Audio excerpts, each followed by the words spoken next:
എല്ലാവർക്കും നമസ്കാരം. ചെറിയ ഒരു ഇടവേളയ്ക്ക് ശേഷം നമ്മൾ വീണ്ടും ഈ ഓൺലൈൻ പ്ലാറ്റ്ഫോമിന്റെ പ്രതലത്തിൽ കണ്ടുമുട്ടുകയാണ്. ഈ ദുരിതങ്ങളും പ്രയാസങ്ങളും നിറഞ്ഞ ഈ കാലത്ത് നിങ്ങളെല്ലാവരും സുഖമായിരിക്കുമെന്ന വിശ്വാസത്തോടുകൂടി നവസംസ്കാര പഠനം എന്ന പേപ്പറിന്റെ ആദ്യ യൂണിറ്റുമായിട്ട് ബന്ധപ്പെട്ട നമ്മുടെ ചർച്ചകൾ പുനരാരംഭിക്കുകയാണ്. ഇവിടെ സാമാന്യ ചർച്ചയ്ക്ക് നവസംസ്കാര പഠനം എന്ത്, എന്തിന്, അതിന്റെ പ്രസക്തി, ചരിത്രം, വികാസം തുടങ്ങിയ കാര്യങ്ങൾക്ക് ശേഷം വിശദ പഠനത്തിനായി നൽകിയിട്ടുള്ളത് 3 ലേഖനങ്ങളാണ്. ഇങ്ങനെ നവസംസ്കാര പഠനം എന്ന് പറയുന്ന പേപ്പറിന്റെ ആദ്യ യൂണിറ്റിൽ ഉൾപ്പെടുത്തിയിട്ടുള്ള വിശദ പഠനത്തിനായി ഉൾപ്പെടുത്തിയിട്ടുള്ള ലേഖനങ്ങളിൽ 2 ഭാവുകത്വ 21ാം നൂറ്റാണ്ടിലെ ഭാവുകത്വം എന്ന് പറയുന്ന ജി മധുസൂദനന്റെ ലേഖനവും ജനപ്രിയ സാഹിത്യ സംസ്കാര പഠനത്തെ വിശദീകരിക്കുന്ന ഷാജി ജേക്കബിന്റെ ലേഖനവും അങ്ങേയറ്റം കൃത്യമായി വസ്തുതാപരമായി സംസ്കാര പഠനത്തിന്റെ ഭൂമിക എന്താണെന്ന് വിശദീകരിക്കുകയും എങ്ങനെയാണത് 20ാം നൂറ്റാണ്ട് വരെ നിലനിന്നിരുന്ന സാഹിത്യ ഭാവുകത്വത്തിൽ നിന്ന് വ്യത്യസ്തമാകുന്നത് എന്നൊക്കെ വിശദീകരിക്കുന്ന, നേരത്തെ പറഞ്ഞ തരത്തിൽ ഈ എന്താണ് സംസ്കാര പഠനം, എങ്ങനെയായിരിക്കണം, എന്തായിരിക്കണം എന്നൊക്കെയുള്ള കാര്യങ്ങൾ കൂടി വിശദീകരിക്കുന്ന ലേഖനങ്ങളായതുകൊണ്ട് തന്നെ ഈ ഒരു ആമുഖ യൂണിറ്റിൽ അത് മികച്ച തുടക്കം പ്രദാനം ചെയ്യുന്ന ലേഖനങ്ങളാണ് അവ രണ്ടും. അതുകൊണ്ട് തന്നെ അങ്ങേറ്റം പ്രസക്തങ്ങളുമാണ് ഈ 2 ലേഖനങ്ങളും. ഈ യൂണിറ്റിൽ ഉൾപ്പെടുത്തിയിരിക്കുന്നതും അതിന്റെ ഔചിത്യവും അങ്ങേയറ്റം പ്രസക്തമാണ്. എന്നാൽ 3ാമത്തെ ലേഖനം, നമ്മൾ ഇന്ന് ചർച്ച ചെയ്യാൻ ഉദ്ദേശിക്കുന്ന ലേഖനം ക്ഷേത്രപ്രവേശന വിളംബരം വാക്കിന്റെ ചതുപ്പുനിലങ്ങൾ, PM ഗിരീഷിന്റെ ലേഖനം ഈ പറയുന്ന രീതിയിലുള്ള വിഷയങ്ങളൊന്നുമല്ല കൈകാര്യം ചെയ്യുന്നത്. അത് സംസ്കാര പഠനത്തിന്റെ രീതിശാസ്ത്രത്തെയോ അതിന്റെ ആശയത്തെയോ സൈദ്ധാന്തിക മണ്ഡലങ്ങളെയോ വിശദീകരിക്കുകയോ അല്ലെങ്കിൽ സാഹിത്യ പഠനവും സംസ്കാര പഠനവും തമ്മിലുള്ള വ്യത്യാസങ്ങൾ എന്തെന്ന് ചർച്ച ചെയ്യുകയോ അല്ലെങ്കിൽ ഏതെങ്കിലും രീതിയിൽ അത്തരത്തിലുള്ള വസ്തുതകളെ അവതരിപ്പിക്കാൻ ശ്രമിക്കുകയോ ചെയ്യുന്ന ലേഖനങ്ങളൊന്നല്ല. ആ ലേഖനത്തിന്റെ ശീർഷകം സൂചിപ്പിക്കുന്ന പോലെ തന്നെ ക്ഷേത്രപ്രവേശന വിളംബരത്തെ നമുക്കറിയാവുന്ന നമ്മുടെ സാംസ്കാരിക മണ്ഡലത്തിലെ സുപ്രധാനമായിട്ടുള്ള രേഖകളിലൊന്നായ ക്ഷേത്രപ്രവേശന വിളംബരത്തെ വിശകലനം ചെയ്യുന്ന ലേഖനങ്ങളിലൊന്നാണ്. അപ്പൊ എന്തുകൊണ്ടായിരിക്കണം ഇത്തരമൊരു ലേഖനം നവസംസ്കാര പഠനത്തിന്റെ ആമുഖ യൂണിറ്റിൽ തന്നെ ചർച്ചയ്ക്ക് വെച്ചിരിക്കുന്നത് എന്ന് നമ്മളിവിടെ ആലോചിക്കേണ്ടതുണ്ട്. വളരെ ലളിതമായി പറഞ്ഞാൽ, നമ്മൾ സംസ്കാര പഠനത്തെക്കുറിച്ച് ഇതുവരെ ചർച്ച ചെയ്തു വന്ന സൈദ്ധാന്തികമായ ആശയങ്ങളും പ്രത്യേകതകൾക്കുമെല്ലാം വളരെ പ്രായോഗികമായ രീതിയിൽ ചൂണ്ടിക്കാണിക്കാവുന്ന ഏറ്റവും മികച്ച ഉദാഹരണങ്ങളിലൊന്നാണ് ഈ ലേഖനം എന്നുള്ളത് കൊണ്ടായിരിക്കണം എന്നാണ് ഞാൻ കരുതുന്നത്.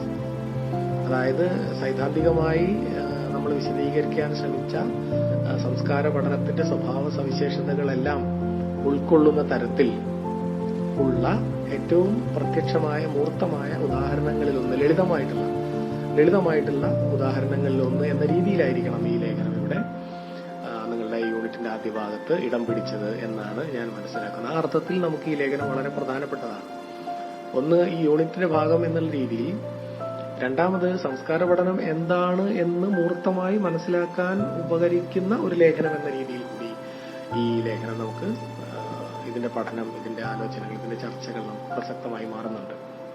അപ്പൊ നമ്മൾ ഈ ലേഖനത്തിലൂടെ കടന്നു പോകുമ്പോൾ നമ്മളെ മനസ്സിൽ സൂക്ഷിക്കേണ്ട കാര്യങ്ങളിലൊന്ന്, എങ്ങനെയാണ് ഇത് പരമ്പരാഗതമായിട്ടുള്ള സാഹിത്യ പഠനത്തിൽ നിന്ന് വ്യത്യസ്തമാകുന്നത് എന്നുള്ളതാണ്. അപ്പൊ എങ്ങനെയാണ് കേവലമായ സാഹിത്യ പഠനങ്ങൾ സംസ്കാര പഠനത്തിൽ നിന്ന് വ്യത്യസ്തമാകുന്നത് എന്ന് മുൻ ക്ലാസ്സുകളിൽ നമ്മൾ സൈദ്ധാന്തികമായിട്ട് വിശദീകരിക്കാൻ പറയാൻ ശ്രമിക്കുകയുണ്ടായി. അതൊക്കെ തന്നെയാണ് കഴിഞ്ഞ 2 ലേഖനങ്ങളിലൂടെ ഷാജി ജേക്കബും ജി മധുസൂദനും അവതരിപ്പിക്കാൻ ശ്രമിച്ചത്. അവരൂന്നി പറഞ്ഞ പ്രധാനപ്പെട്ട കാര്യങ്ങളിലൊന്ന് സാഹിത്യത്തിന്റെ സാമൂഹികമായിട്ടുള്ള ബന്ധമാണ്. സാഹിത്യത്തിനകത്ത് ഉള്ളടങ്ങിക്കിടക്കുന്ന വിവിധ തരത്തിലുള്ള ഘടകങ്ങളിലൂടെ എങ്ങനെയാണ് സാമൂഹ്യ ജീവിതത്തിന്റെ അടരുകൾ കണ്ടെത്തി അവതരിപ്പിക്കാനാവുന്നത് എന്നുള്ളതിനെ കുറിച്ചാണ് അവർ ലേഖനങ്ങളിലൂടെ നമ്മളോട് സംസാരിച്ചത്. ഇവിടെ ഇതാ ഒരു ലേഖനം തന്നെ ഇതിന് ഉദാഹരണമായി നമ്മുടെ മുന്നിൽ, നമ്മുടെ അനാലിസിസിന് വേണ്ടി, നമ്മുടെ അപഗ്രഥനത്തിന് വേണ്ടി നമുക്ക് ലഭിച്ചിരിക്കുകയാണ്. അപ്പൊ ഈ ലേഖനത്തിലൂടെ കടന്നു പോകുന്ന സമയത്ത് ലേഖനത്തിന്റെ ഉള്ളടക്കത്തിനപ്പുറത്ത് എങ്ങനെയാണ് ഇത് ഒരു സംസ്കാര പഠനത്തിന്റെ ഉദാഹരണ ലേഖനമായി തീരുന്നത് എന്ന് കൂടി നമ്മൾ ആലോചിക്കേണ്ടതുണ്ട്. എങ്ങനെയാണ് കേവലമായ സാഹിത്യ പഠനത്തിന്റെ റിസൾട്ടിനപ്പുറത്ത് സംസ്കാര പഠനത്തിന്റെ റിസൾട്ട് മറ്റൊന്നായി മാറുന്നത്? എങ്ങനെയാണ് സാഹിത്യ പഠനത്തിലെ ഊന്നലുകൾ സംസ്കാര പഠനത്തിനകത്ത് മറ്റു ചില ഊന്നലുകളായി മാറുന്നത് എന്ന അർത്ഥത്തിൽ എങ്ങനെയാണ് ഇത് രണ്ടും രണ്ട് സ്കൂളുകളായി മാറിപ്പോകുന്നത് എന്ന്, ഒന്നിന്റെ വികസിത രൂപമാണ് മറ്റൊന്നെന്ന് പറയുമ്പോൾ തന്നെ അടിസ്ഥാനപരമായി രണ്ടും രണ്ട് വ്യത്യസ്ത ധാരകളായി മാറുന്നത് എങ്ങനെയാണ് എന്നൊക്കെ നമുക്ക് ഈ ലേഖനത്തിലൂടെ കടന്നു പോകുമ്പോൾ ആലോചിക്കേണ്ടത്, അല്ലെങ്കിൽ അത്തരത്തിൽ ആണ് നമ്മൾ ഈ ലേഖനത്തെ വിലയിരുത്തേണ്ടത് എന്നാണ് ഈ ഒരു സിലബസിന്റെ ഭാഗമായി, ഒരു യൂണിറ്റിന്റെ ഭാഗമായി ഈ ലേഖനം പഠിക്കുമ്പോൾ നമ്മൾ മനസ്സിലാക്കേണ്ടത്, നമ്മൾ മനസ്സിൽ വെക്കേണ്ടത് എന്നാണ് ഞാൻ കരുതുന്നത്.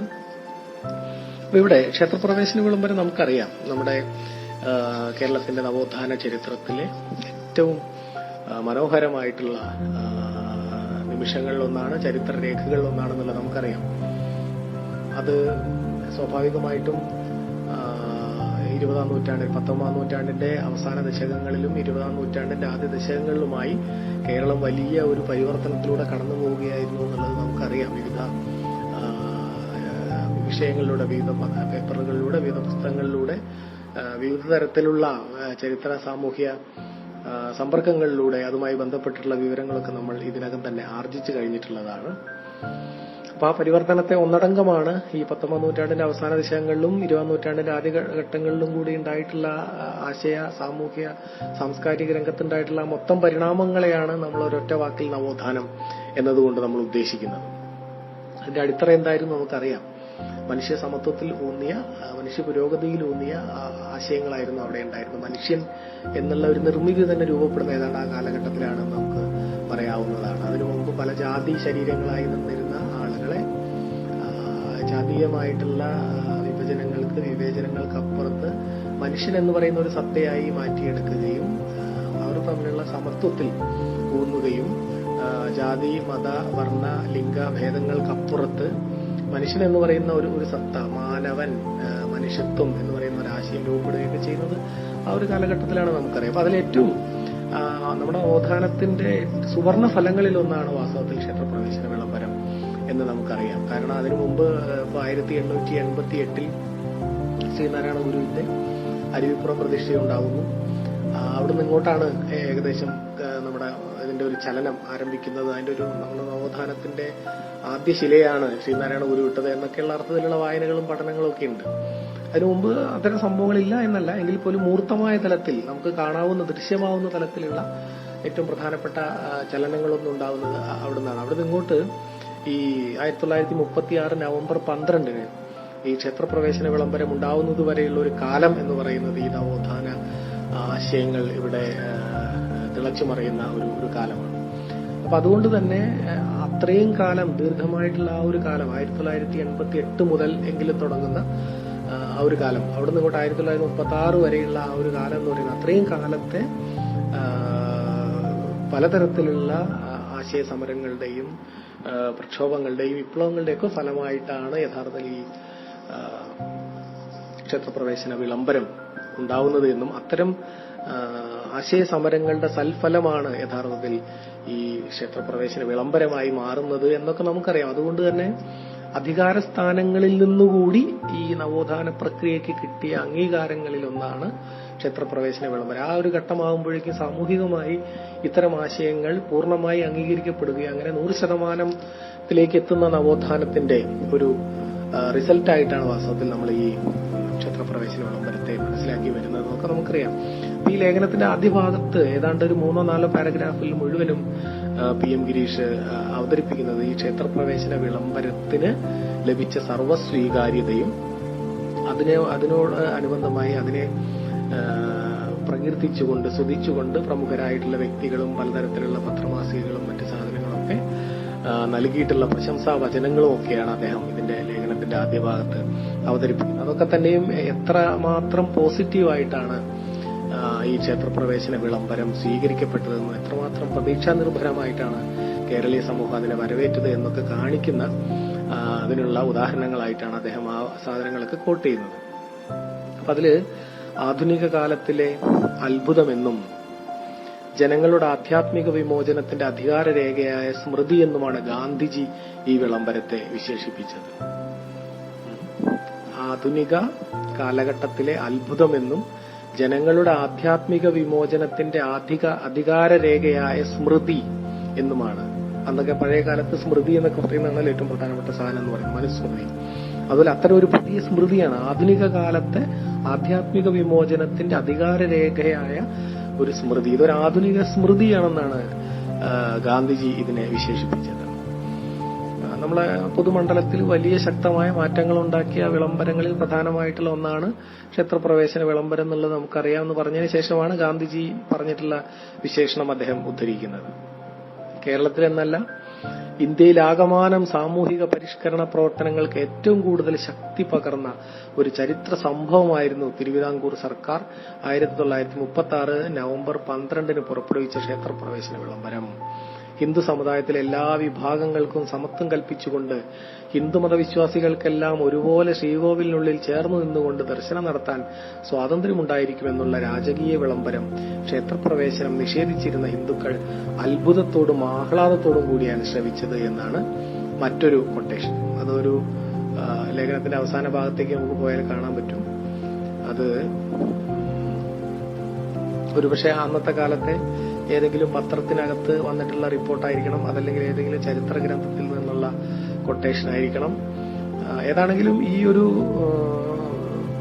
വിളംബരത്തിന്റെ ആധികാരികത, ഈ ഒരു വിളംബരത്തിന്റെ അതിനകത്ത് അടങ്ങിയിരിക്കുന്ന പ്രതീക്ഷാ നിർഭരത, അതുപോലെ തന്നെ അതിന്റെ ഒരു വിപ്ലവ സ്വഭാവം, അതുപോലെ തന്നെ അതിന്റെ ഒരു നവോത്ഥാനത്തിന്റെ സുവർണരേഖ എന്ന രീതിയിലുള്ള അതിന്റെ ഒരു പ്രാധാന്യമൊക്കെ ഊന്നിപ്പറയുന്ന തരത്തിലുള്ള ഒരു ഉദ്ധരണിയാണ് ഈ ഗാന്ധിജിയുടെ ഉദ്ധരണിക്ക് ശേഷം PM ഗിരീഷ് ഈ ലേഖനത്തിനകത്ത് കൊടുത്തിരിക്കുന്നത്. അത്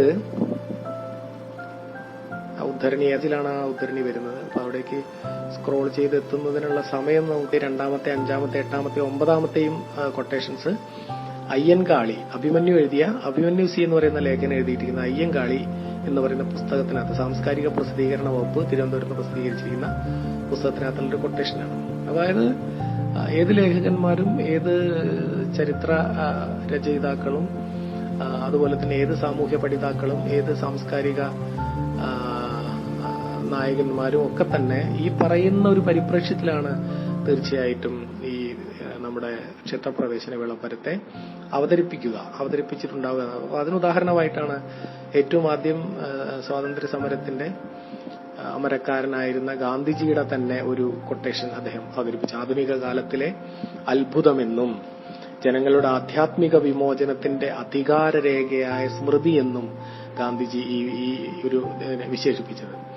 അതുപോലെ തന്നെ ഹിന്ദു ചരിത്രത്തിലെ വമ്പിച്ചൊരു പരിവർത്തനമാണ് ഈ സംഭവം കൊണ്ട് സാധിച്ചിട്ടുള്ളതെന്നും തിരുവിതാംകൂറിലെ യുവാവായ മഹാരാജാവ് തിരുമനസ്സുകൊണ്ട് ഈ കാര്യത്തിൽ സധൈര്യം സ്വീകരിച്ച നേതൃത്വം പ്രശംസാവഹമാണെന്നും സമ്മതിക്കുക തന്നെ വേണം. കേരളത്തിലെ ഐത്തത്തിന്റെ വേരറക്കുന്ന സംഭവം എന്ന നിലയിൽ ഞങ്ങൾ അതിനെ സ്വാഗതം ചെയ്യുന്നുവെന്ന് അക്കാലത്തെ പത്രങ്ങളിലൊന്നായ മിതവാദി രേഖപ്പെടുന്നു. അന്നത്തെ പ്രമുഖമായ പത്രങ്ങളിലൊന്നാണ് മിതവാദി. മൂർക്കോത്തു കുമാരൻ നടത്തിയിരുന്ന പത്രമാണ്. അപ്പൊ ആ പത്രം പറയുന്നത് ഹിന്ദു ചരിത്രത്തിലെ വമ്പിച്ച ഒരു പരിവർത്തനമാണ് ഈ സംഭവം. അതുമാത്രമല്ല, ഇത് മഹാരാജാവ് വളരെ സധൈര്യം ആണ് ഈ നിലപാട് സ്വീകരിച്ചിരിക്കുന്നത്. ഇത് പ്രശംസാവഹമാണ്. കേരളത്തിലെ ഐത്തത്തിന്റെ വേരറുക്കുന്ന സംഭവമാണിത് എന്നാണ് അവർ പറയുന്നത്. കേരളത്തിലെ ഐത്തത്തിന്റെ വേരറുക്കുന്ന സംഭവം എന്ന് പറഞ്ഞാൽ അറിയാലോ, ഐത്ത ജാതിയിൽപ്പെട്ട ആളുകൾക്ക് ക്ഷേത്രപ്രവേശനം ഉണ്ടായിരുന്നില്ല. അതിനെതിരായിട്ടാണ് വൈക്കം സത്യാഗ്രഹവും ഗുരുവായൂർ സത്യാഗ്രഹവും ഒക്കെ നടക്കുന്നത്. അപ്പൊ അത്തരം സത്യാഗ്രഹങ്ങളുടെയും സമരങ്ങളുടെയും ഒക്കെ തുടർച്ചയായിട്ടാണ് ഒടുവിൽ ഇങ്ങനെയൊരു പ്രവേശനം അവർക്ക് അനുവദിച്ച് കിട്ടുന്നത്. അപ്പോൾ ക്ഷേത്ര നടയിൽ ഹിന്ദു ആയിട്ടുള്ള എല്ലാവർക്കും ഒരേപോലെ ചെന്ന് നിന്ന് ഈശ്വരനെ ആരാധിക്കുന്നതിനുള്ള അവസരം ഉണ്ടായിരിക്കുമെന്ന് പറയുമ്പോൾ ഐത്തം എന്ന് പറയുന്ന സംഗതി അവിടെ അവസാനിക്കുക. അപ്പൊ ഐത്തത്തിന്റെ വേരറക്കുന്ന ഒരു സുപ്രധാനമായിട്ടുള്ള വിളംബരമാണ് ഇത് എന്ന രീതിയിലാണ് മിതവാദി ഇതിനെ ഈ പറയുന്ന വിളംബരത്തെ അന്ന് തന്നെ അടയാളപ്പെടുത്തിയതും പ്രകീർത്തിച്ചതും. ക്ഷേത്രപ്രവേശം അനുവദിച്ചു കിട്ടാൻ വേണ്ടി കുറെ കാലമായി നടന്നുകൊണ്ടിരുന്ന സമരത്തിന്റെ പരിപൂർണ വിജയമായി ഈ വിളംബരം. ഇന്ത്യയിൽ ആദ്യമായുണ്ടായ ഈ വിളംബരം അവിസ്മരണീയമായൊരു ചരിത്ര പ്രമാണമാണ് എന്ന് ശ്രീധരമേനോൻ, കേരള ചരിത്രം ആധികാരികമായിട്ട് എഴുതിയിട്ടുള്ള വ്യക്തികളിൽ ഒരാളാണ് ശ്രീധരമേനോൻ. ഇളംകുളത്തിന്റെ ഗവേഷണങ്ങളെ ആസ്പദമാക്കി അദ്ദേഹം എഴുതിയ ചരിത്ര പുസ്തകങ്ങളാണ് ഒരുപാട് കാലം നമ്മുടെ ചരിത്ര പഠന രംഗത്തുണ്ടായിരുന്നത്. മലയാളം സിലബസിനകത്തൊക്കെ BA മലയാളത്തിൽ പഠിക്കുമ്പോൾ കേരള സംസ്കാരമൊക്കെ പഠിച്ചുകൊണ്ടിരുന്ന ശ്രീധരമേനോന്റെ പുസ്തകത്തെ ആസ്പദമാക്കി. അപ്പൊ അദ്ദേഹം രേഖപ്പെടുത്തുന്നത് ക്ഷേത്രപ്രവേശനം അനുവദിച്ചു കിട്ടാൻ വേണ്ടി കുറെ കാലമായി നടന്നുകൊണ്ടിരുന്ന സമരത്തിന്റെ പരിപൂർണ വിജയമാണ് ഈ വിളംബരം എന്നാണ്. അത് ഞാൻ നേരത്തെ പറഞ്ഞല്ലോ. അതുവരെ നടന്നുകൊണ്ടിരുന്ന പ്രക്ഷോഭങ്ങളിലൊക്കെ 100% വിജയമാണ് ഈ വിളംബരം, ഒരു സംശയവുമില്ല. ഇന്ത്യയിൽ തന്നെ ഇതം പ്രഥമമായിട്ടാണ് ഇത്തരം ഒരു വിളംബരം ഉണ്ടാവുന്നത്. അത്തരത്തിൽ ഇത് അവിസ്മരണീയമായ ഒരു ചരിത്ര പ്രമാണമാണ് എന്നാണ് ശ്രീധരമേനോൻ പറയുന്നത്. ജാതിക്കെതിരായും സാമൂഹികതയ്ക്കായും പോരാടാൻ പ്രചോദനമായ വിളംബരം എന്നാണ് ഇതിന്റെ പ്ലാറ്റിനം ജൂബിലി ആഘോഷവേളയിൽ സംസാരിക്കവേ VS അച്യുതാനന്ദൻ വിശേഷിപ്പിച്ചത്. അപ്പൊ ഇതിന്റെ പ്ലാറ്റിനം ജൂബിലി ആഘോഷിക്കുന്ന സമയത്ത് ഇത് ജാതിക്കെതിരായും സാമൂഹികതയ്ക്കായും പോരാടാൻ പ്രചോദനമായ വിളംബരം എന്നാണ് ഇടതുപക്ഷ നേതാവായിരുന്ന VS അച്യുതാനന്ദൻ.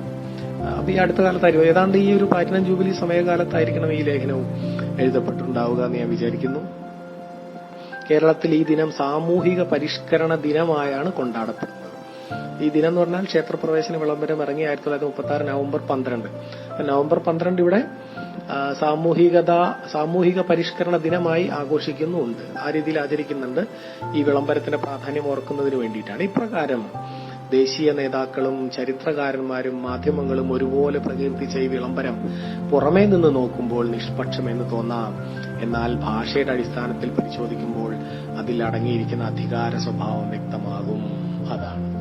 അപ്പൊ ഈ രീതിയിൽ ഇപ്പൊ ഇത്രയും പുകഴ്ത്തപ്പെട്ട, നമ്മളൊക്കെ അങ്ങേയറ്റം പുരോഗമനപരം എന്ന രീതിയിൽ തന്നെ കണക്കാക്കുന്ന ഈ ലേഖനം, പക്ഷേ ഒരല്പം അടുത്തു നിന്ന് അതിന്റെ ഭാഷയുടെ അടിസ്ഥാനത്തിൽ നമ്മളൊന്ന് പരിശോധിക്കുകയാണെങ്കിൽ അതിനകത്ത് ഈ പറഞ്ഞ ഭാവങ്ങൾക്കൊന്നും ചേരാത്ത തരത്തിലുള്ള ഒരു അധികാര സ്വഭാവം പ്രവർത്തിക്കുന്നതായി കാണാം എന്നാണ്. ഇവിടുന്ന് അങ്ങോട്ട് ഈ ലേഖനത്തിന്റെ സ്വഭാവം ഇനി മാറുകയാണ്. അതെന്താണെന്ന് വെച്ചാൽ അവിടുന്നാണ് നമ്മൾ പറയുന്ന സംസ്കാര പഠനത്തിന്റെ സ്വഭാവം ആരംഭിക്കുന്നത്. സംസ്കാര പഠനം നമ്മൾ നേരത്തെ പറഞ്ഞു, അത് ഏതെങ്കിലും ഒരു സാഹിത്യകൃതിയുടെ വിശകലനം മാത്രമല്ല. സാഹിത്യകൃതികളും വിശകലനം ചെയ്യാവുന്നതാണ്.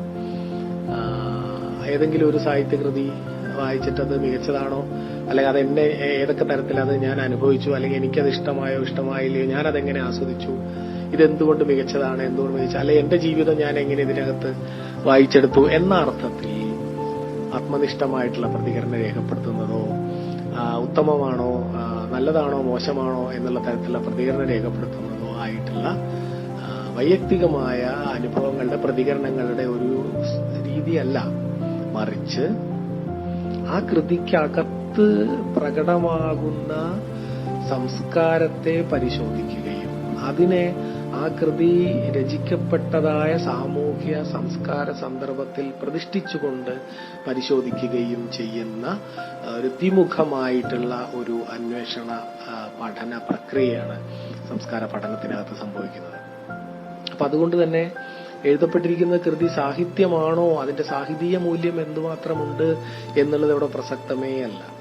സാഹിത്യം പോലും അല്ലാത്ത കൃതികളും സ്വാഭാവികമായിട്ട് മനുഷ്യന്റെ ആവിഷ്കാരങ്ങളുമായി ബന്ധപ്പെട്ട് കിടക്കുന്ന എല്ലാത്തരം ആവിഷ്കരണ ഉപാധികളും തീർച്ചയായിട്ടും സംസ്കാര പഠനത്തിന്റെ പരിധിയിൽ വരുന്നുണ്ട്. ആ അർത്ഥത്തിലാണ് ഇവിടെ ഒരു വിളംബരം, ഏതാണ്ട് 1-2 ഖണ്ഡിക നീണ്ടു നിൽക്കുന്ന ഒരു വിളംബരമാണ് ഇവിടെ ഈ പഠനത്തിന് ആസ്പദമായിട്ട് മാറുന്നത്. അതിന്റെ റിസൾട്ട് ഒരുപക്ഷെ ഒരു വലിയ സാഹിത്യകൃതിയുടെ ഒരു പ്രാചീന മധ്യകാല സാഹിത്യകൃതിയുടെ വിശകലനത്തിൽ നിന്ന് ഏതൊക്കെ രീതിയിലാണോ ആ കാലഘട്ടത്തിലെ ജീവിതം നമുക്ക് പുറത്തേക്ക് എടുത്തുകൊണ്ടുവരാൻ നമ്മളെ പര്യാപ്തമാക്കുന്നത്, ആ രീതിയിൽ ഈ ഒരു വിളംബരത്തിന്റെ പഠനം, അതിന്റെ ഒരു ഭാഷാശാസ്ത്രപരമായിട്ടുള്ള പഠനം മാറുന്നത് നമുക്ക് ഈ ലേഖനത്തിനകത്ത് കാണാൻ സാധിക്കും. അപ്പൊ ഇവിടെ വിമർശനാത്മക ഭാഷാശാസ്ത്രം എന്നുള്ള ഒരു സങ്കല്പനം അവതരിപ്പിക്കുകയാണ് ലേഖകൻ. വിമർശനാത്മക ഭാഷാശാസ്ത്രം, അതിന്റെ കണ്ണിലൂടെ പരിശോധിക്കുമ്പോൾ നമുക്ക് ഏതൊരു വ്യവഹാരത്തെയും ഭാഷാശാസ്ത്രപരമായിട്ടുള്ള വിമർശന ദൃഷ്ടിയിലൂടെ പരിശോധിക്കാനും, അത്തരം പരിശോധനകൾ പ്രത്യക്ഷത്തിൽ നമുക്ക് വ്യക്തമല്ലാത്ത തരത്തിൽ ആ ആവിഷ്കാരത്തിനകത്ത് അടങ്ങിയിട്ടുള്ള ചില അപ്രത്യക്ഷമായിട്ടുള്ള ആശയങ്ങളെ കൂടി നമുക്ക് മനസ്സിലാക്കാനും സാധിക്കും എന്നുള്ളതാണ് ഇദ്ദേഹത്തിന്റെ PM ഗിരീഷ് അതാണ് സമർത്ഥിക്കുന്നത് ഈ ലേഖനത്തിനകത്ത്. അപ്പൊ ആ ഭാഗത്തേക്കാണ് നമ്മൾ പ്രവേശിക്കുന്നത്. അപ്പൊ നമ്മൾ സാധാരണയായിട്ട് ഭാഷയെ മനസ്സിലാക്കുന്നത്, ഭാഷയുടെ പ്രത്യേകത എന്താണെന്ന് ചോദിച്ചാൽ, ഭാഷ എന്താണെന്ന് ചോദിച്ചു കഴിഞ്ഞാൽ, അല്ലെങ്കിൽ ഭാഷയെ നിർവചിക്കാനൊക്കെ ശ്രമിക്കുമ്പോൾ തന്നെ നമ്മൾ ഏറ്റവും പ്രധാനമായിട്ട് പറയുന്ന ഒരു കാര്യം എന്ന് പറയുന്നത് അത് ആശയവിനിമയത്തിനുള്ള ഉപാധി എന്ന നിലയ്ക്കാണ്. ഭാഷയുടെ ഏറ്റവും പ്രമുഖമായ ധർമ്മമായി തന്നെ നമ്മൾ ചൂണ്ടിക്കാണിക്കുന്നത് ഭാഷ എന്ന് പറയുന്നത് ആശയവിനിമയത്തിനുള്ള ഉപാധി എന്നുള്ളതാണ്.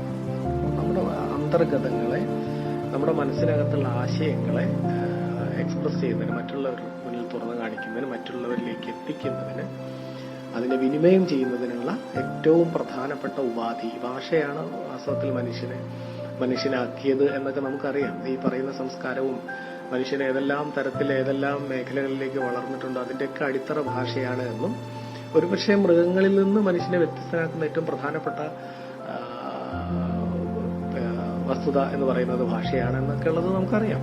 അപ്പൊ ആ രീതിയിലാണ് നമ്മൾ ഭാഷയെ ഇതുവരെ കണ്ടുപോന്നിട്ടുള്ളത്. ഭാഷ എന്ന് പറഞ്ഞാൽ പ്രാഥമികമായി അത് ആശയവിനിമയ ഉപാധിയാണ് എന്നുള്ളതാണ്.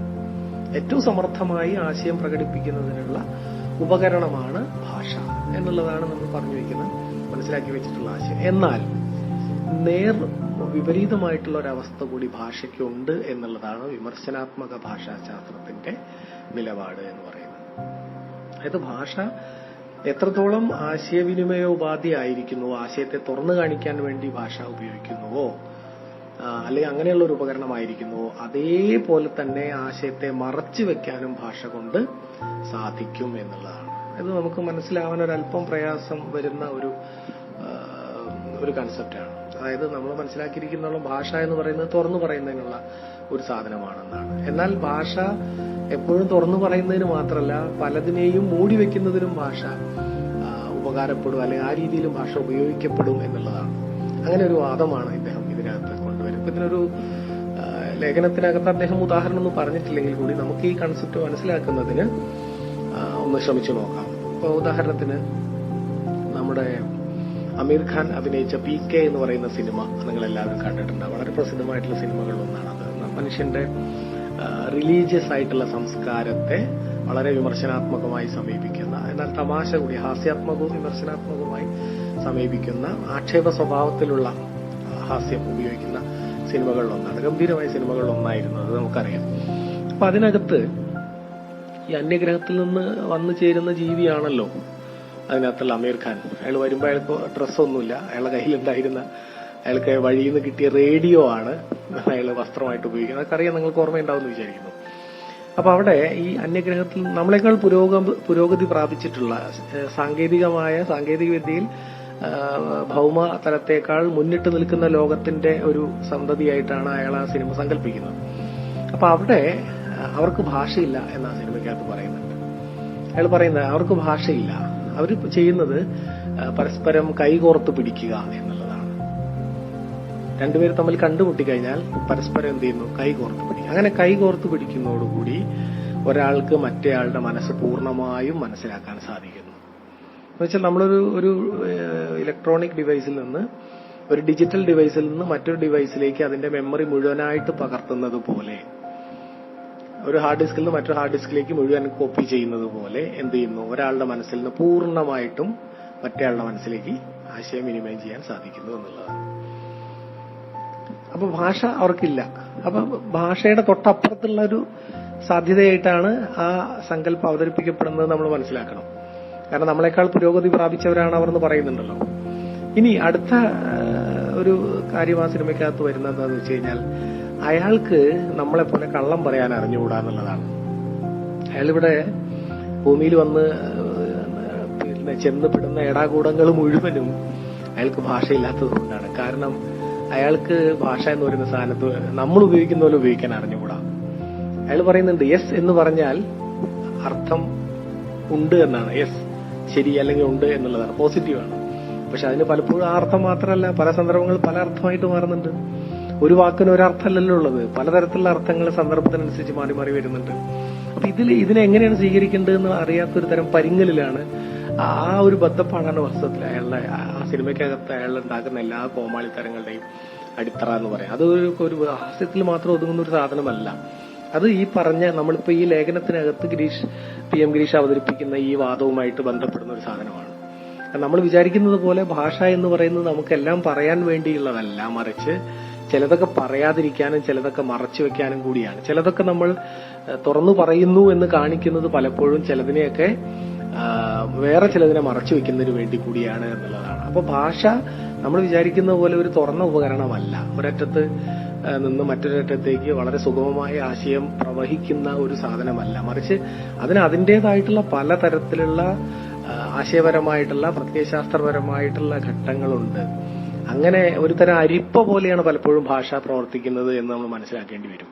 അതുകൊണ്ട് തന്നെ ഇവിടെ നമ്മൾ 100 കൊടുത്താൽ അപ്പുറത്ത് അതുപോലെ 100 കിട്ടുന്ന ഒരു തീർത്തും പ്രസരണ നഷ്ടം ഒട്ടും ഇല്ലാത്ത, വൈദ്യുതിയുടെ ഒക്കെ ഭാഷ ഉപയോഗിച്ച് പറഞ്ഞാൽ ഇവിടെ 100 വൈദ്യുതി കൊടുത്താൽ അങ്ങേപ്പുറത്ത് 100 കിട്ടുന്ന തരത്തിൽ വഴിയിൽ എവിടെയും ഒട്ടും പ്രസരണ നഷ്ടം സംഭവിക്കാത്ത തരത്തിലുള്ള ഒരു സാധനമല്ല ഭാഷ എന്നും, മറിച്ച് അത് കുറച്ചുകൂടെ ക്ലിയർ ആയിട്ട് വേറൊരു തരത്തിൽ സാങ്കേതിക നമ്മുടെ പുതിയ സമ്പർക്കങ്ങൾ ഉപയോഗിച്ച് പറയുകയാണെങ്കിൽ അത് ആശയവിനിമയ ഉപാധി പോലുമല്ല പലപ്പോഴും, മറിച്ച് ആശയ നിർമ്മാണ ഉപാധിയാണ് എന്നുള്ളത്. ഭാഷയ്ക്കകത്താണ്, ഭാഷയ്ക്ക് പുറത്ത് നമ്മൾ ഭാഷയിലേക്ക് ആശയങ്ങൾ കൊടുക്കുകയും ഭാഷ കേവലം മാധ്യമമായി നിന്നുകൊണ്ട് അപ്പുറത്തത് കൊണ്ടുകൊടുക്കുകയും ചെയ്യല്ല, മറിച്ച് ഭാഷയിലൂടെയാണ് ആശയങ്ങൾ ഉൽപ്പാദിപ്പിക്കപ്പെടുന്നത് എന്നുള്ളതാണ് അതിന്റെ വേറൊരു വശം എന്ന് പറയുന്നത്. അതവിടെ ഇരിക്കട്ടെ. ഏതായാലും നമ്മൾ വളരെ പ്രാഥമികമായിട്ടുള്ള രീതിയിൽ ചിന്തിക്കുമ്പോൾ നമ്മൾ വിചാരിക്കുന്നത് പോലെ കാര്യങ്ങൾ അവതരിപ്പിക്കുന്നതിന് അല്ലെങ്കിൽ കാര്യങ്ങൾ കമ്മ്യൂണിക്കേറ്റ് ചെയ്യുന്നതിനുള്ള ഒരു ഉപാധി എന്ന നിലയിൽ നമ്മൾ വിചാരിക്കുന്ന പോലെ അത്ര നിഷ്കളങ്കമായിട്ടുള്ള ഒരു ഉപകരണമല്ല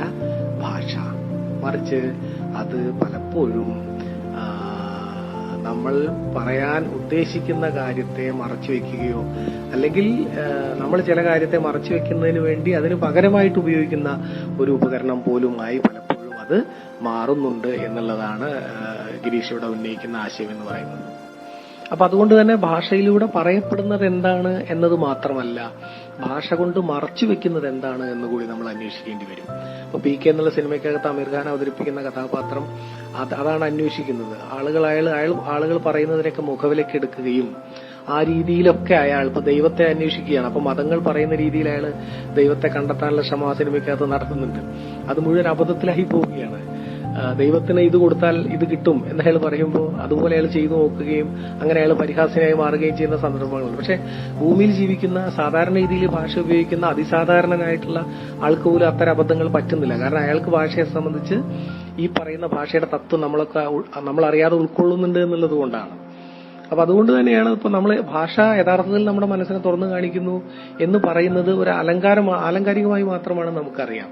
കാരണം യഥാർത്ഥത്തിൽ മനസ്സ് തുറന്നു കാണിക്കുന്ന അവസ്ഥ ഭാഷയ്ക്കുണ്ടായിരുന്നുവെങ്കിൽ ഈ ലോകം ഇങ്ങനെ ആകുമായിരുന്നില്ല എന്നുള്ളതാണ്. അത് അമീർ ഖാൻ പ്രതിനിധീകരിക്കുന്ന ലോകം പോലെ ആകുമായിരുന്നു. കാരണം ഓരോരുത്തരുടെയും മനസ്സെന്താണെന്ന് അതുപോലെ നമ്മൾ മനസ്സിലാക്കുകയാണെങ്കിലുള്ള അപകടകരമായ അവസ്ഥയൊന്ന് ആലോചിച്ച് നോക്കൂ.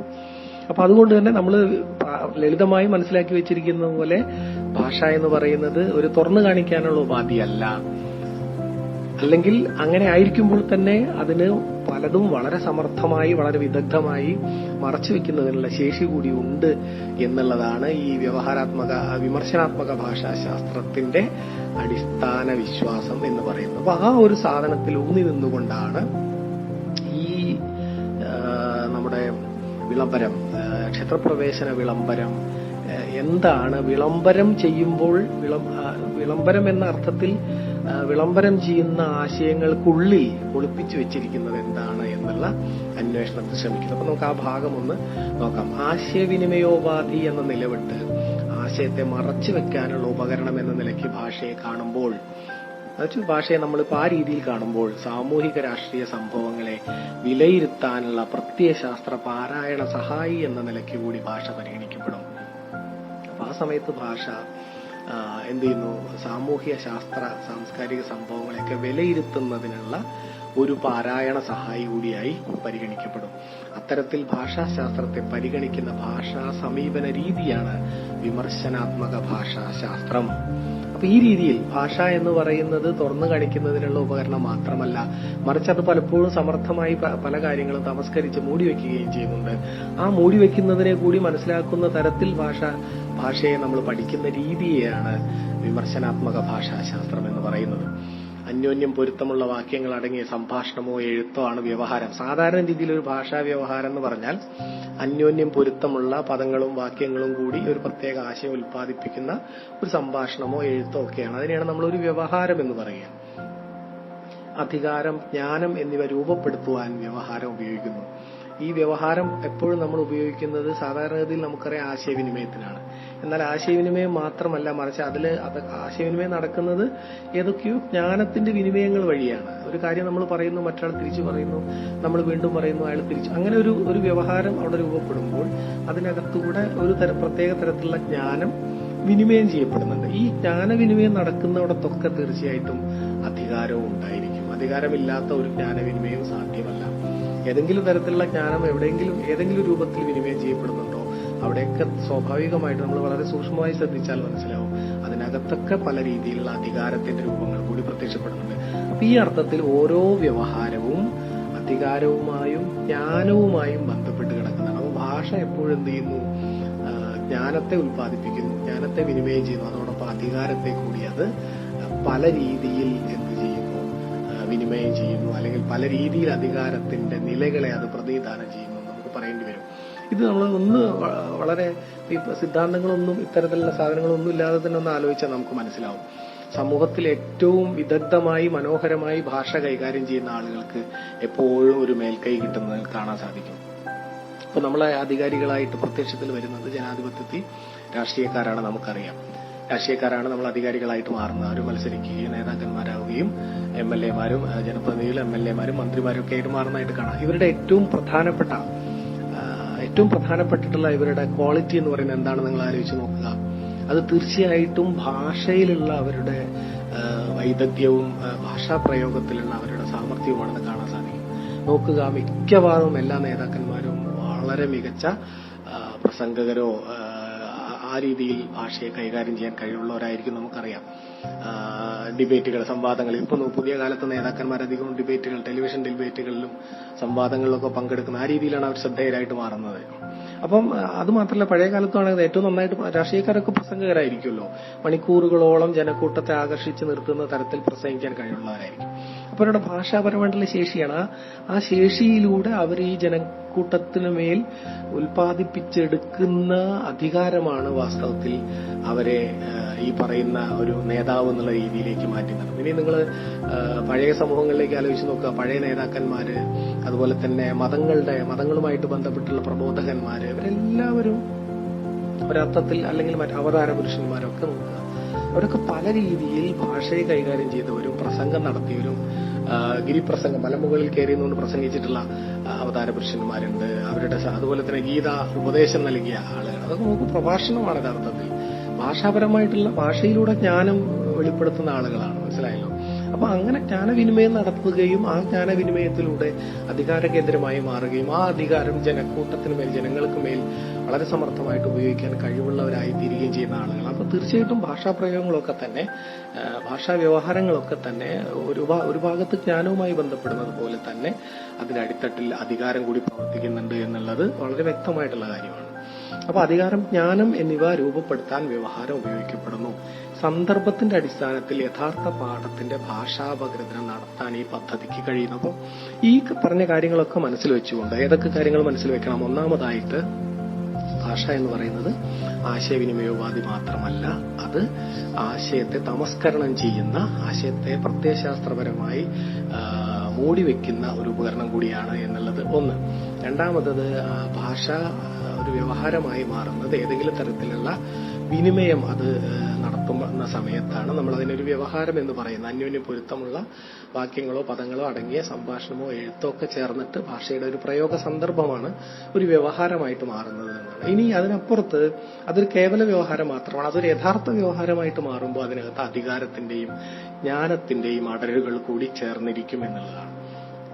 അപ്പോ ഇത്രയും മനസ്സിൽ വെച്ച് കഴിഞ്ഞാൽ ഏതൊരു ഭാഷാ വ്യവഹാരവും അത് ഉയർക്കൊണ്ട യഥാർത്ഥ സന്ദർഭം ഏതാണ് എന്ന് നമുക്ക് മനസ്സിലാക്കുന്നതിനോ സങ്കല്പിച്ചെടുക്കുന്നതിനോ സാധിച്ചു കഴിഞ്ഞാൽ ആ സന്ദർഭത്തിൽ നിർത്തിക്കൊണ്ട് അതിനെ അപഗ്രഥിക്കാനും ആ അപഗ്രഥനത്തിലൂടെ ഈ ഭാഷാ പ്രയോഗത്തിനകത്ത്, ഈ വ്യവഹാരത്തിനകത്ത് ഒരുപക്ഷെ പുറമേക്ക് കാണാത്ത വിധത്തിൽ അടങ്ങിയിരിക്കുന്ന പലതരത്തിലുള്ള അധികാരത്തിന്റെ അടരുകളെ കൂടി കണ്ടെത്തുന്നതിന് നമുക്ക് സാധിക്കുന്നു എന്നുള്ളതാണ്. ഈ അർത്ഥത്തിൽ ഈ വിമർശനാത്മക ഭാഷാശാസ്ത്രം നമ്മുടെ നേരത്തെ നമ്മൾ സൂചിപ്പിച്ച സംസ്കാര പഠനത്തിന്റെ പ്രയോഗ പദ്ധതിയോട് വളരെ അടുത്ത് നിൽക്കുന്നു, അല്ലെങ്കിൽ ആ പദ്ധതിക്ക് കീഴിലേക്ക് വരുന്നു എന്നുള്ളതാണ് നമ്മളിവിടെ ശ്രദ്ധിക്കേണ്ട കാര്യം. സമൂഹത്തിലും ചരിത്രത്തിലും വേരുകളുള്ള ഭാഷാ പ്രയോഗങ്ങളാണ് വ്യവഹാരം. വ്യക്തിയുടെ ചിന്ത, നിരീക്ഷണം, വിശ്വാസം, പ്രവൃത്തി എന്നിവയെ നിയന്ത്രിക്കുന്ന സാമാന്യബോധത്തിന് വ്യവഹാരവുമായി ബന്ധമുണ്ട്. ഓരോ വ്യവഹാരവും തനതായ തത്വങ്ങളെ അവലംബിക്കുന്നു. അറിവ് സാധ്യമാക്കുന്ന നിയാമകങ്ങളുടെ മണ്ഡലമാണ് അത്. അനേകം പ്രസ്താവനകൾ സവിശേഷമായ രീതിയിൽ സമ്മേളിക്കുമ്പോൾ വ്യവഹാരം രൂപപ്പെടുന്നു. അപ്പൊ വ്യവഹാരം എന്ന് നമ്മൾ പറയുന്നതിന് ഏകദാനമായിട്ടുള്ള ഒരർത്ഥമല്ല ഉള്ളത്. ഏറ്റവും പ്രാഥമികമായി അത് ഭാഷ വിനിമയം ചെയ്യപ്പെടുന്ന ഒരു സന്ദർഭമാണ്. ഒന്നോ അതിലധികമോ ആളുകൾക്കിടയിൽ ഒന്നോ അതിലധികമോ വാക്യങ്ങൾ കൂടി ചേർന്ന് ആശയവിനിമയം നടക്കുന്ന ഒരു സന്ദർഭമാണ് വ്യവഹാരം എന്ന് പറയുന്നത് ഏറ്റവും പ്രാഥമികമായി. എന്നാൽ ഒരല്പം കൂടി ഉയർന്ന തലത്തിൽ അത് അധികാരവും ജ്ഞാനവും വിനിമയം ചെയ്യപ്പെടുന്ന ഒരു സന്ദർഭം കൂടിയാണ്. ഇനി അതിനും അപ്പുറത്ത് അത് എവിടെയാണോ ഈ വിനിമയം നടക്കുന്നത്, ആ വിനിമയത്തിന്റെ ആ വിനിമയം നടക്കുന്ന സമൂഹത്തിന്റെ ചിന്ത, നിരീക്ഷണം, വിശ്വാസം, പ്രവൃത്തി ഇവയൊക്കെ ബന്ധപ്പെട്ട് കിടക്കുന്ന സാമാന്യബോധമെന്നോ പൊതുബോധമെന്നൊക്കെ വിവരിക്കാവുന്ന, വിശേഷിപ്പിക്കാവുന്ന തരത്തിലുള്ള ഒരു വലിയ മണ്ഡലവുമായി ബന്ധപ്പെട്ട് കിടക്കുന്ന ഒരു സാധനം കൂടി. അപ്പൊ ഒരു വ്യവഹാരവും ഒറ്റയ്ക്ക് നിൽക്കുന്നതല്ല. ആ വ്യവഹാരത്തിന് അതിനെ നിയന്ത്രിച്ചുകൊണ്ട് നിൽക്കുന്ന സാമാന്യബോധത്തിന്റെ ഒരു വലിയ മണ്ഡലമുണ്ട്.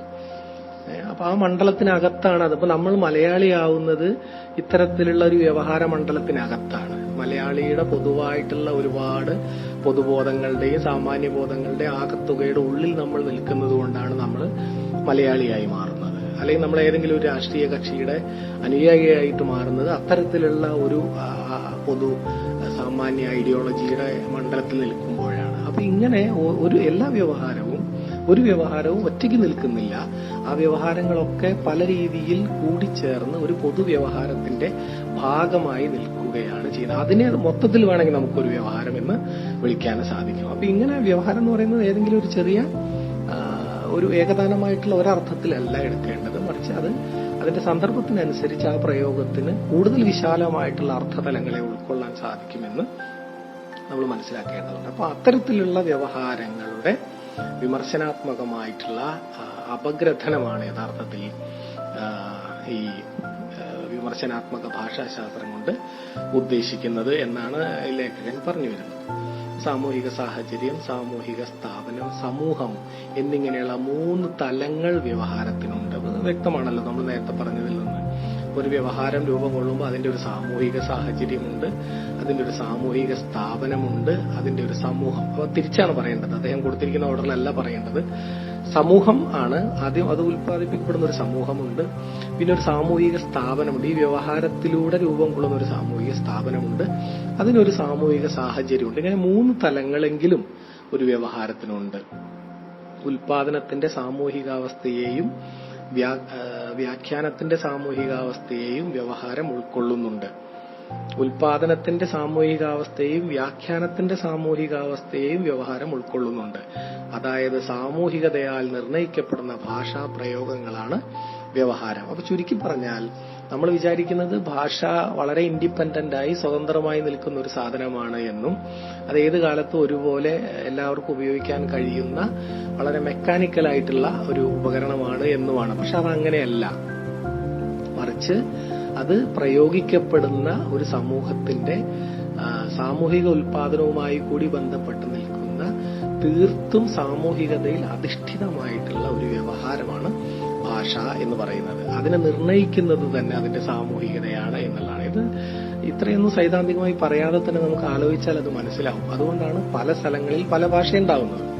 വളരെ വ്യക്തമാണ്. അപ്പം ഭാഷ എന്ന് പറയുന്നത് സാർവജനീനമായ സാർവലൗകികമായിട്ടുള്ള ഒരു ഉപകരണമായിരുന്നുവെങ്കിൽ മുഴുവൻ ആളുകൾക്കും ഒരേ തരത്തിലുള്ള ഭാഷയാണ് ഉണ്ടാവേണ്ടിയിരുന്നത്. അപ്പം മലയാളിക്ക് പോലും 6 മലയാളിക്ക് 100 മലയാളം എന്നുള്ള ചൊല്ല് പ്രസിദ്ധമാണല്ലോ. മലയാളത്തിന് പോലും വളരെ ചെറിയ ഒരു ദേശപരിധിയിൽ കിടക്കുന്ന ഒരു സ്ഥലമാണ് കേരളം.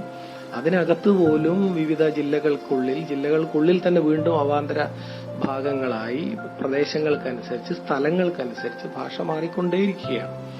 അപ്പോൾ ഓരോ സമൂഹത്തിനനുസരിച്ച് ഭാഷ മാറുന്നു എന്നുള്ളതാണ്. അപ്പോൾ ആ സമൂഹത്തിന്റെ സാമൂഹികതയാൽ, അതിന്റെ സാമൂഹിക സാഹചര്യങ്ങളാൽ നിർണയിക്കപ്പെടുന്ന ഒരു സ്വഭാവം ഭാഷാ പ്രയോഗത്തിനുണ്ട്. അത്തരത്തിലുള്ള ഭാഷാ പ്രയോഗങ്ങളെയാണ് നമ്മൾ വ്യവഹാരം എന്നതുകൊണ്ട് ഉദ്ദേശിക്കുന്നത്. അല്ലാതെ എവിടെയെങ്കിലും അച്ചടിക്കപ്പെട്ടിരിക്കുന്ന മാനക ഭാഷയിൽ അച്ചടിച്ചു വെച്ചിരിക്കുന്ന ഒരു പുസ്തകത്തിനകത്തുള്ള ഏതെങ്കിലും ഒരു ഭാഗം അല്ലെങ്കിൽ ആ രീതിയിലുള്ള ഭാഷയുടെ ഒരു പ്രയോഗത്തെയല്ല. ഒരു സന്ദർഭത്തിൽ അധിഷ്ഠിതമായി വളരെ സാമൂഹികതയോടുകൂടി വളരെ സാമൂഹ്യമായിട്ടുള്ള പശ്ചാത്തലത്തോടുകൂടി നിൽക്കുന്ന വളരെ ജൈവ സ്വഭാവമുള്ള ഒരു ഭാഷാ പ്രയോഗങ്ങളെയാണ് നമ്മൾ വ്യവഹാരമെന്ന് വിളിക്കുന്നത് എന്നാണ് ഈ വിമർശനാത്മക ഭാഷാശാസ്ത്രത്തിന്റെ നിലപാട് തറയിൽ നിന്നുകൊണ്ട് ലേഖകൻ വ്യക്തമാക്കുന്നത്. അപ്പോൾ ഭാഷാപഗ്രഥനത്തിലൂടെ വ്യവഹാരത്തിലെ അധികാരം, ജ്ഞാനം എന്നിവയുടെ സ്വഭാവം മനസ്സിലാക്കാനാകും. അത് ഇനി കൂടുതൽ വിശദീകരിക്കേണ്ട കാര്യമില്ലല്ലോ. ക്ഷേത്രപ്രവേശന വിളംബരത്തിന്റെ ഭാഷാ അപഗ്രഥനത്തിൽ ഇക്കാര്യം പ്രസക്തമാണ്. ഇത്രയും ആമുഖമായി പറഞ്ഞുകൊണ്ട് ക്ഷേത്രപ്രവേശന വിളംബരത്തിലേക്ക് കടക്കുമ്പോൾ അതിന്റെ ഭാഷയെ അപഗ്രഥിക്കാൻ ഇപ്പൊ നേരത്തെ പറഞ്ഞ പോലെ അതിന്റെ സാമൂഹിക സാഹചര്യം, അതിന്റെ സന്ദർഭം, ഇത്രയും കാര്യങ്ങൾ നമ്മൾ മനസ്സിലാക്കേണ്ടതുണ്ട്. അങ്ങനെ മനസ്സിലാക്കി കഴിഞ്ഞിട്ട് അത് രൂപം കൊണ്ട സവിശേഷമായ സാമൂഹിക സാംസ്കാരിക സന്ദർഭത്തിൽ നിലനിർത്തിക്കൊണ്ട് അതിനെ നമ്മൾ അപഗ്രഥിക്കുമ്പോൾ നമുക്ക് നേരത്തെ മുൻപേ തന്നെ പറഞ്ഞു വെച്ച ഹൈപ്പോത്തീസിസ് എന്താണ്? അതിലെ ഭാഷ എന്ന് പറയുന്നത് അതിന്റെ ആശയത്തിന് നേർവിപരീത ആശയം എന്ന് പറഞ്ഞാൽ ജനാധിപത്യപരമായിട്ടുള്ള ആശയമാണ്, വളരെ പുരോഗമനപരമായിട്ടുള്ള ആശയമാണ്, മനുഷ്യ സമത്വത്തിൽ ഊന്നിയിട്ടുള്ള ആശയമാണ്. പക്ഷെ അതിന് നേർവിപരീതമായിട്ടുള്ള ഒരു ആശയമാണ് യഥാർത്ഥത്തിൽ അത് പുറത്തേക്ക് കൊണ്ടുവരുന്നത്. അത് അധികാര ഘടനയുമായി ബന്ധപ്പെട്ടിട്ടുള്ള അധികാര സ്വഭാവമുള്ള ഭാഷയാണ് എന്നുള്ള റിസൾട്ട് നമുക്ക് കിട്ടും എന്നുള്ളതാണ് ഇദ്ദേഹത്തിന്റെ നിഗമനം. ക്ഷേത്രപ്രവേശന വിളംബരത്തിന്റെ ഭാഷാപഗ്രഥനത്തിൽ ഇക്കാര്യം പ്രസക്തമാണ്. സാമൂഹിക സന്ദർഭത്തിനകത്ത് നിന്നുകൊണ്ട് വിളംബരം എന്ന വ്യവഹാരത്തെ പഠിക്കണം എന്നർത്ഥം. വിളംബരം എന്ന വ്യവഹാരം ആരെയാണ് അഭിസംബോധന ചെയ്യുന്നത്? ഭാഷ പ്രയോഗിക്കുന്ന കർത്താവിന് ഏതെങ്കിലും തരത്തിലുള്ള നിഗൂഢ ലക്ഷ്യങ്ങളുണ്ടോ? അധികാരവും ആധിപത്യവും ഉറപ്പിക്കാൻ വിളംബരത്തെ ഉപയോഗിക്കുന്നത് എങ്ങനെയാണ്? ഇത്തരം കാര്യങ്ങൾ വിളംബരത്തിന്റെ ഭാഷാപഗ്രഥനത്തിൽ ശ്രദ്ധിക്കണം. അപ്പൊ ഒരു വിളംബരത്തിന് നമ്മൾ അപഗ്രഥിക്കുന്ന സമയത്ത് ഒരു സാഹിത്യകൃതിയെ അപഗ്രഥിക്കുന്നത് പോലെയല്ല അത് ചെയ്യേണ്ടത്. അതിനകത്ത് ഒന്ന് രണ്ട് കാര്യങ്ങൾ ശ്രദ്ധിക്കണം. ഈ വിളംബരം എന്നുള്ള വാക്കിൽ തന്നെ അധികാരത്തിന്റെ ഒരു പ്രയോഗ സാങ്കത്യമുണ്ട്. വിളംബരം എന്ന് പറയുന്ന അത് ആ വിളംബരം ആരെയാണ് അഭിസംബോധന ചെയ്യുന്നത്? ആർക്കുള്ള വിളംബരമാണ്? ഇനി ആരാണ് അതിലെ ഭാഷ പ്രയോഗിക്കുന്നത്? അപ്പൊ ആ ഭാഷ പ്രയോഗിക്കുന്ന അതിന്റെ കർത്താവിന്, ഈ വിളംബരത്തിന്റെ കർത്താവിന് എന്തെങ്കിലും നിഗൂഢമായിട്ടുള്ള ലക്ഷ്യങ്ങളുണ്ടോ ഇങ്ങനൊരു വിളംബരം നടത്തുന്നതിൽ? ഈ വിളംബരം ഏതെങ്കിലും തരത്തിൽ ആധിപത്യവും അധികാരവും ഉറപ്പിക്കാൻ വേണ്ടിയുള്ളതാണോ? ആണെങ്കിൽ അതിനുവേണ്ടി എങ്ങനെയാണ് ഭാഷ ഉപയോഗിക്കുന്നത്? ഇത്തരം കാര്യങ്ങൾ ഈ വിളംബരത്തിന്റെ ഭാഷാ അപഗ്രഥനത്തിൽ ശ്രദ്ധിക്കണം. അതായത് വിളംബരത്തിന്റെ ഭാഷാശാസ്ത്രം 3 കാര്യങ്ങളിലാണ് ഊന്നേണ്ടത്. 1, വിളംബര ഭാഷയിലെ അധികാരത്തെ കണ്ടെത്തുക. 2, വിളംബരത്തിന്റെ രാഷ്ട്രീയ പാരായണം നടത്തുക. 3, ആ വിളംബരത്തിന്റെ പ്രത്യയശാസ്ത്രം എന്താണെന്ന് കണ്ടെത്തുക. അപ്പൊ ഇങ്ങനെ 3 കാര്യങ്ങളിൽ ഊന്നിയിട്ടാണ് ഈ വിളംബരത്തെ അദ്ദേഹം വായിക്കാൻ വേണ്ടി ശ്രമിക്കുന്നത്. ഒന്നുകൂടെ പറയാം. 1, ഈ വിളംബര ഭാഷയിൽ അധികാരം പ്രവർത്തിക്കുന്നത് എങ്ങനെയാണെന്ന് കണ്ടെത്തുക. 2, ഈ വിളംബരത്തിന്റെ ഒരു രാഷ്ട്രീയ പാരായണം, ആ കാലത്തെ രാഷ്ട്രീയ സാഹചര്യത്തിൽ നിന്നുകൊണ്ട് ഈ വിളംബരത്തിനകത്ത് എങ്ങനെയാണ് രാഷ്ട്രീയം പ്രവർത്തിച്ചത് എന്ന രീതിയിൽ ഈ വിളംബരത്തിന്റെ ഒരു രാഷ്ട്രീയ പാരായണം നടത്തുക.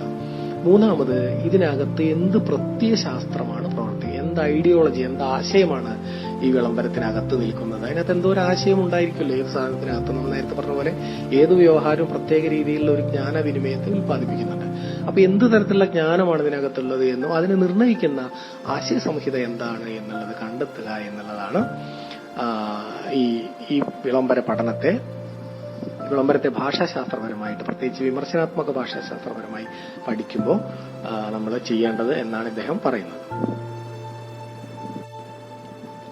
നവസംസ്കാര പഠനങ്ങൾ യൂണിറ്റ് 1 വിശദ പഠനത്തിന് നൽകിയിട്ടുള്ള 3 ലേഖനങ്ങളിൽ 3-ാമത്തേതായിട്ടുള്ള ക്ഷേത്രപ്രവേശന വിളംബരം വാക്കിലെ ചതുപ്പ് നിലങ്ങൾ എന്ന ലേഖനവുമായി ബന്ധപ്പെട്ടുള്ള നമ്മുടെ ക്ലാസുകൾ തുടരുകയാണ്.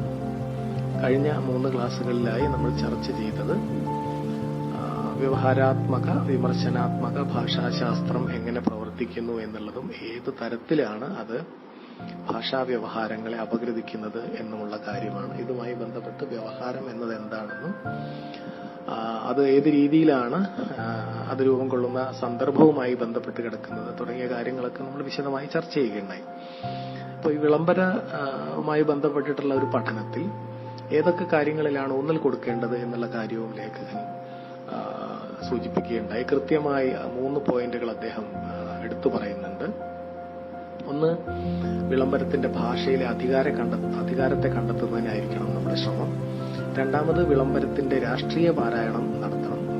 വിളംബരത്തിന്റെ രാഷ്ട്രീയ പാരായണം എന്ന് പറയുമ്പോൾ ആ വിളംബരത്തിനകത്തുള്ള പ്രമേയം ഏത് രീതിയിലാണ് ആ കാലഘട്ടത്തിലെ രാഷ്ട്രീയ ആശയവുമായി പ്രതിപ്രവർത്തിച്ചത് എന്ന തരത്തിലുള്ള അന്വേഷണം, അതിന്റെ സന്ദർഭത്തിൽ ആ കണ്ടന്റിനെ, ഈ വിളംബരത്തിന്റെ പ്രമേയത്തെ അതിന്റെ സന്ദർഭത്തിൽ നിർത്തിക്കൊണ്ട് പരിശോധിക്കണം എന്നതാണ് വിളംബരത്തിന്റെ രാഷ്ട്രീയ പാരായണം നടത്തണം എന്ന് പറയുന്നത് ഉദ്ദേശിക്കുന്നത്. മൂന്നാമത്തേത് അതിന്റെ പ്രത്യയശാസ്ത്രം കണ്ടെത്തുക എന്നുള്ളതാണ്. ഏത് തരത്തിലുള്ള ഐഡിയോളജിയാണ് ഈ വിളംബരം ഉൽപ്പാദിപ്പിക്കുന്നത്, അല്ലെങ്കിൽ ഏത് തരത്തിലുള്ള ഒരു ആശയ സംഹിതയെ പ്രൊമോട്ട് ചെയ്യുന്നതിന് വേണ്ടിയാണ് ഈ ഒരു വിളംബരം രചിക്കപ്പെട്ടിരിക്കുന്നത്, ഇതിനെ നിർണ്ണയിക്കുന്ന ഐഡിയോളജി എന്താണ് തുടങ്ങിയ അതിന്റെ ഒരു പ്രത്യയശാസ്ത്രപരമായിട്ടുള്ള പാരായണം കൂടി നടത്തേണ്ടത് ആവശ്യമാണ് എന്നാണ്.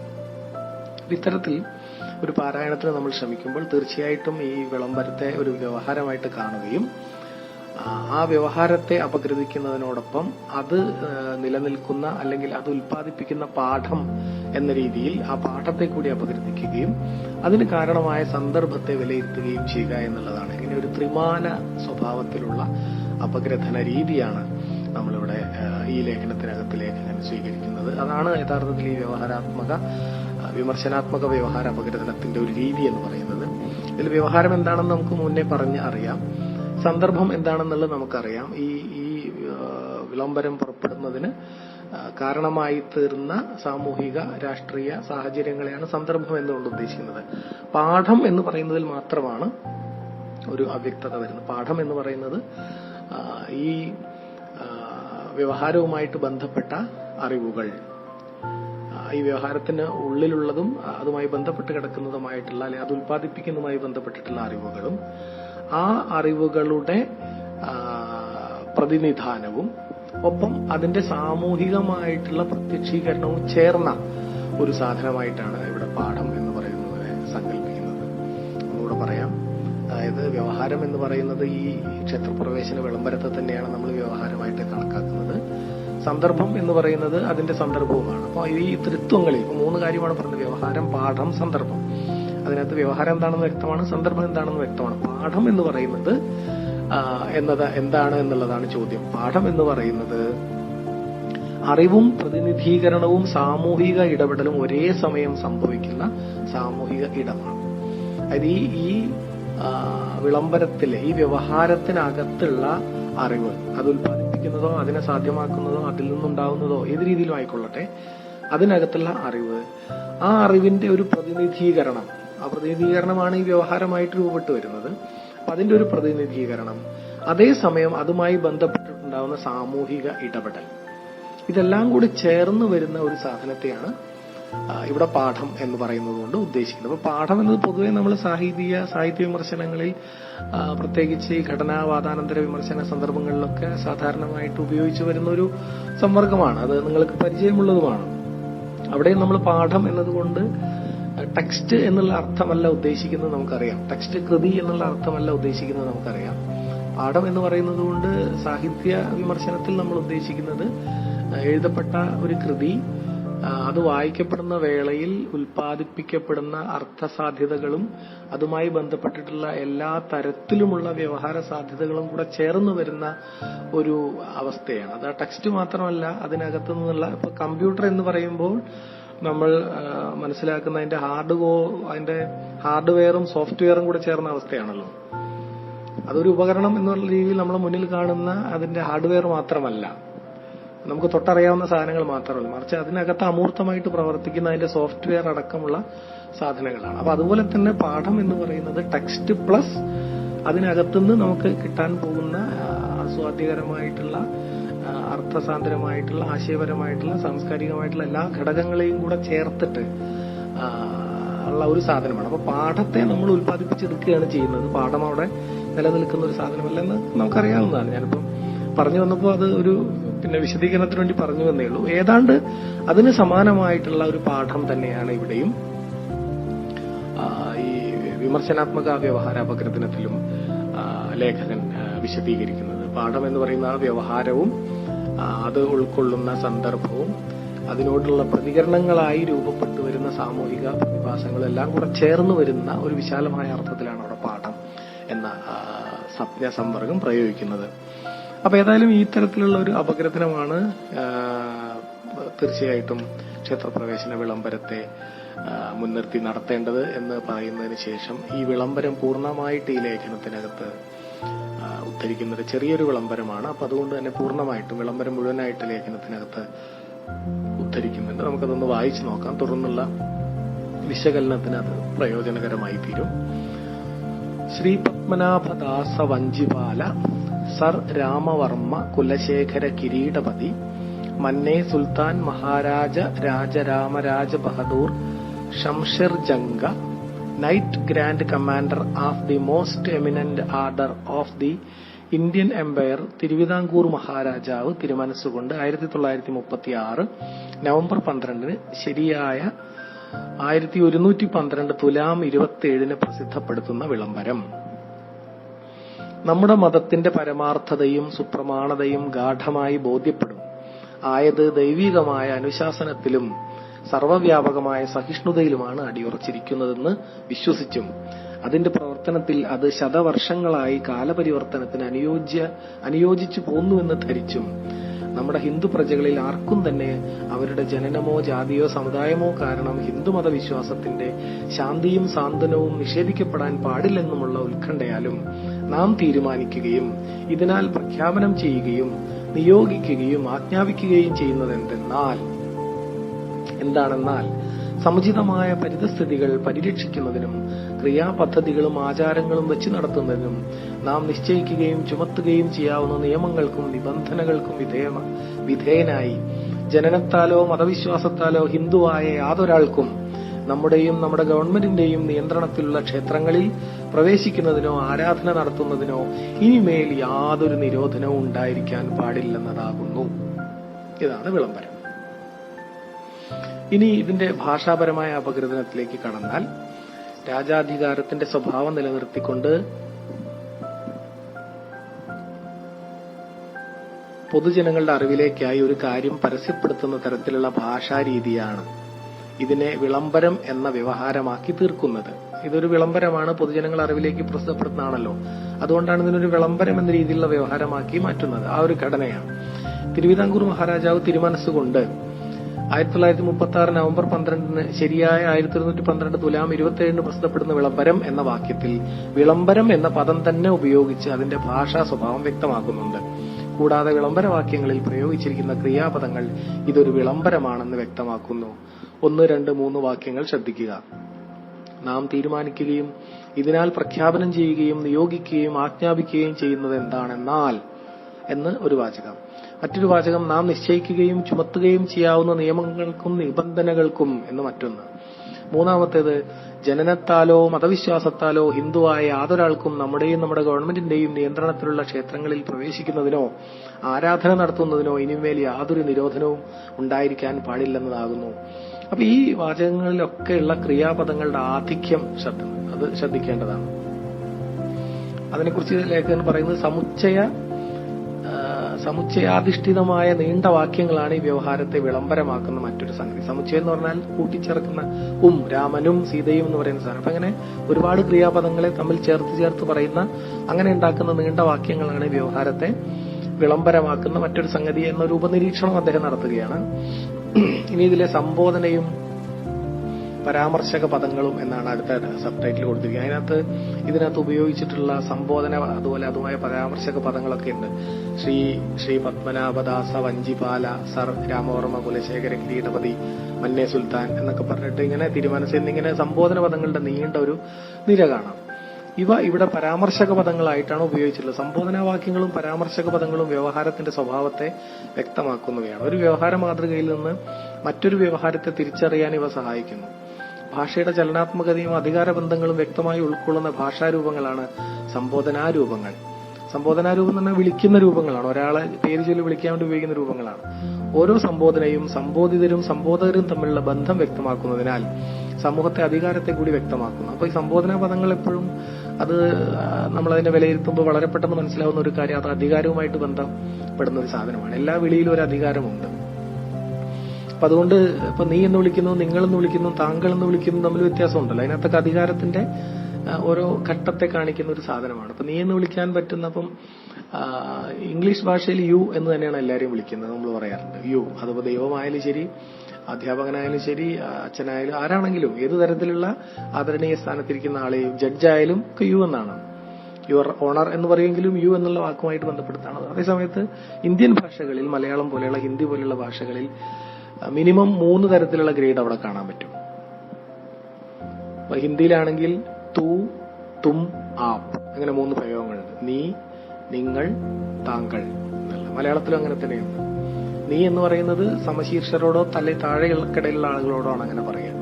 പ്രായം കൊണ്ടോ പദവി കൊണ്ടോ താഴ്ന്ന ആളുകളെയാണ് തൂ എന്ന് വിളിക്കുക. അപ്പൊ നിങ്ങൾ ഹിന്ദി പറയുന്ന ആളുകളാണെങ്കിൽ നിങ്ങൾ ഒരാളെ തൂ എന്ന് വിളിച്ചു കഴിഞ്ഞാൽ അയാൾ അത് നിന്ദാവാചകമായി കണക്കാക്കും.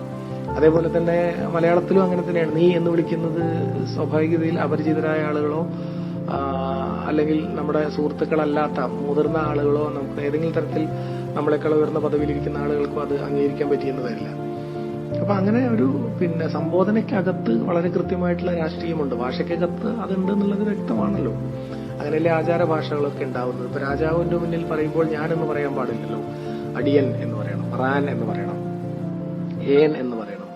അതുപോലെ രാജാവ് ഉപയോഗിക്കുന്ന സാധനങ്ങളുമായി ബന്ധപ്പെട്ടുള്ള പള്ളിയുറക്കം, അങ്ങനെയുള്ള കാര്യങ്ങളൊക്കെ നിങ്ങൾക്ക് അറിയാലോ, അതൊന്നും വിശദീകരിക്കേണ്ട കാര്യമില്ല.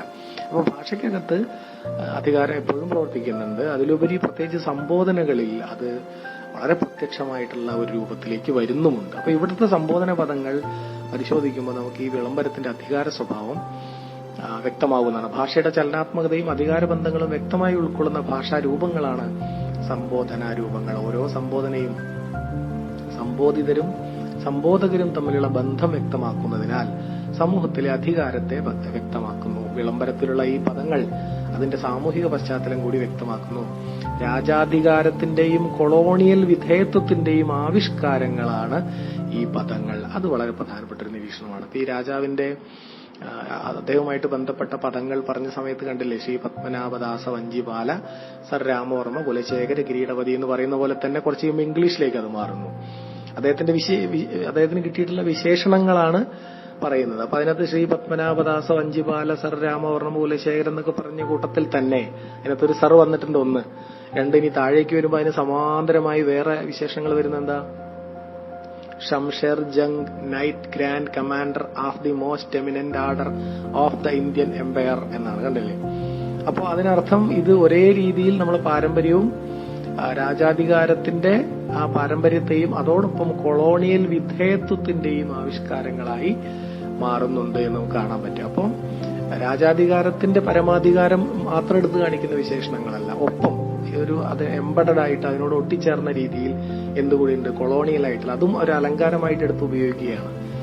ശ്രീ പത്മനാഭദാസൻ എന്ന് പറയുന്ന പോലെ തന്നെ ബ്രിട്ടീഷ് സാമ്രാജ്യത്വത്തിന്റെയും സാമന്തൻ എന്ന് വിളംബരം ചെയ്യുന്നതിൽ മടിയില്ലാത്ത തരത്തിലുള്ള ഒരു അധികാര കർത്തൃത്വത്തിലാണ് ഈ വിളംബരത്തിന്റെ ഉടമ, അതിന്റെ അധികാരി, അതുമായിട്ട് ബന്ധപ്പെട്ട തിരുമനസ് നിൽക്കുന്നത് എന്ന് വ്യക്തം. അതുകൊണ്ട് ഈ നിരീക്ഷണം വളരെ പ്രധാനപ്പെട്ടതാണ്. ഹൈന്ദവ പൗരോഹിത്യവും കൊളോണിയൽ ശില്പഘടനയുമുള്ള ഭരണഘടനയാണ് ആയിരുന്നു തിരുവിതാംകൂറിനുണ്ടായിരുന്നതെന്ന് ഈ വാക്യങ്ങളിൽ പ്രയോഗിച്ചിരിക്കുന്ന ബിരുദ പദങ്ങൾ ശ്രദ്ധിച്ചാൽ മനസ്സിലാവും. ഇതൊക്കെ അദ്ദേഹത്തിന് കിട്ടിയ ബിരുദങ്ങളാണ്. അപ്പൊ അവിടുത്തെ ഭരണഘടന എന്ന് പറയുന്നത്, അവിടുത്തെ അധികാരം എന്ന് പറയുന്നത്, അവിടുത്തെ മൊത്തത്തിലുള്ള രാജകീയമായ ഘടന എന്ന് പറയുന്നത് ഒരേ സമയം ഹൈന്ദവ പൗരോഹിത്യത്തിന്റെയും അതേസമയം ബ്രിട്ടീഷ് കൊളോണിയലിസത്തിന്റെയും അനുഗ്രഹാശിസുകൾ സ്വീകരിച്ചുകൊണ്ട് നിന്ന് രണ്ടിനും വിധേയപ്പെട്ടുകൊണ്ട് നിന്നൊരു പദവിയായിരുന്നു എന്നുള്ളത് വളരെ വ്യക്തമാണ്. മാത്രമല്ല രാജാവിന് ശ്രീ പത്മനാഭനോടുള്ള ദാസ്യവും വിധേയത്വവും അതേ തോതിൽ തന്നെ കൊളോണിയൽ ഭരണത്തോടും ഉണ്ടായിരുന്നു എന്നാണ് ഈ ബിരുദപദങ്ങൾ തെളിയിക്കുന്നത്. അത് നമ്മൾ നേരത്തെ പറഞ്ഞു കഴിഞ്ഞതാണ്. ഇനി ആചാരപദങ്ങൾ. സമൂഹത്തിലെ മേലാളരും കീഴാളരും തമ്മിൽ സംസാരിക്കുമ്പോൾ അവരുടെ സാമൂഹിക അവസ്ഥാഭേദമനുസരിച്ച് ഉപയോഗിക്കുന്ന ഭാഷാ രീതിയാണ് ആചാരഭാഷ. സമൂഹത്തിലെ അധികാരഭേദമനുസരിച്ച് വ്യക്തികൾ ഉപയോഗിക്കുന്ന സവിശേഷ പദാവലിയാണ് അത്. വളരെ ചെറിയ ഭാഷാ പ്രയോഗങ്ങൾ കൊണ്ട് തന്നെ താൻ ആരെന്നും സമൂഹത്തിൽ തന്റെ സ്ഥാനം എന്തെന്നും നിഷ്പ്രയാസം വെളിപ്പെടുത്താൻ ആചാരഭാഷയ്ക്കാകുന്നു. സമൂഹത്തിലെ മേലാളരെ കുറിച്ച് പറയുമ്പോൾ ഉപയോഗിക്കുന്ന ആചാര പദങ്ങളാണ് ഈ വിളംബരത്തിൽ ഉപയോഗിച്ചിരിക്കുന്നത്. തിരുമനസ്, നാം, നമ്മുടെ എന്നിങ്ങനെയുള്ള ആദരസൂചക പദങ്ങൾ ഉദാഹരണങ്ങൾ. എല്ലാ ജാതികൾക്കും ക്ഷേത്രപ്രവേശനം നൽകുന്ന ഈ വിളംബരത്തിൽ മേൽക്കീഴ്ത്തിട്ടകൾ അങ്ങനെ തന്നെ നിലനിർത്തുന്നുണ്ടെന്ന് ആചാരപദങ്ങൾ വ്യക്തമാക്കുന്നു. അതാണ് അടുത്ത നിരീക്ഷണം. ഇത് ഈ വിളംബരം നമ്മൾ നേരത്തെ പറഞ്ഞതുപോലെ സമൂഹത്തിലുള്ള മേൽക്കീഴ് വിഭജനങ്ങളെ നിരാകരിക്കുന്ന, സാമൂഹിക സമത്വം ഊട്ടിയുറപ്പിക്കുന്ന, അല്ലെ അങ്ങനെ പ്രഖ്യാപിക്കുന്ന ഒരു വിളംബരമാണല്ലോ.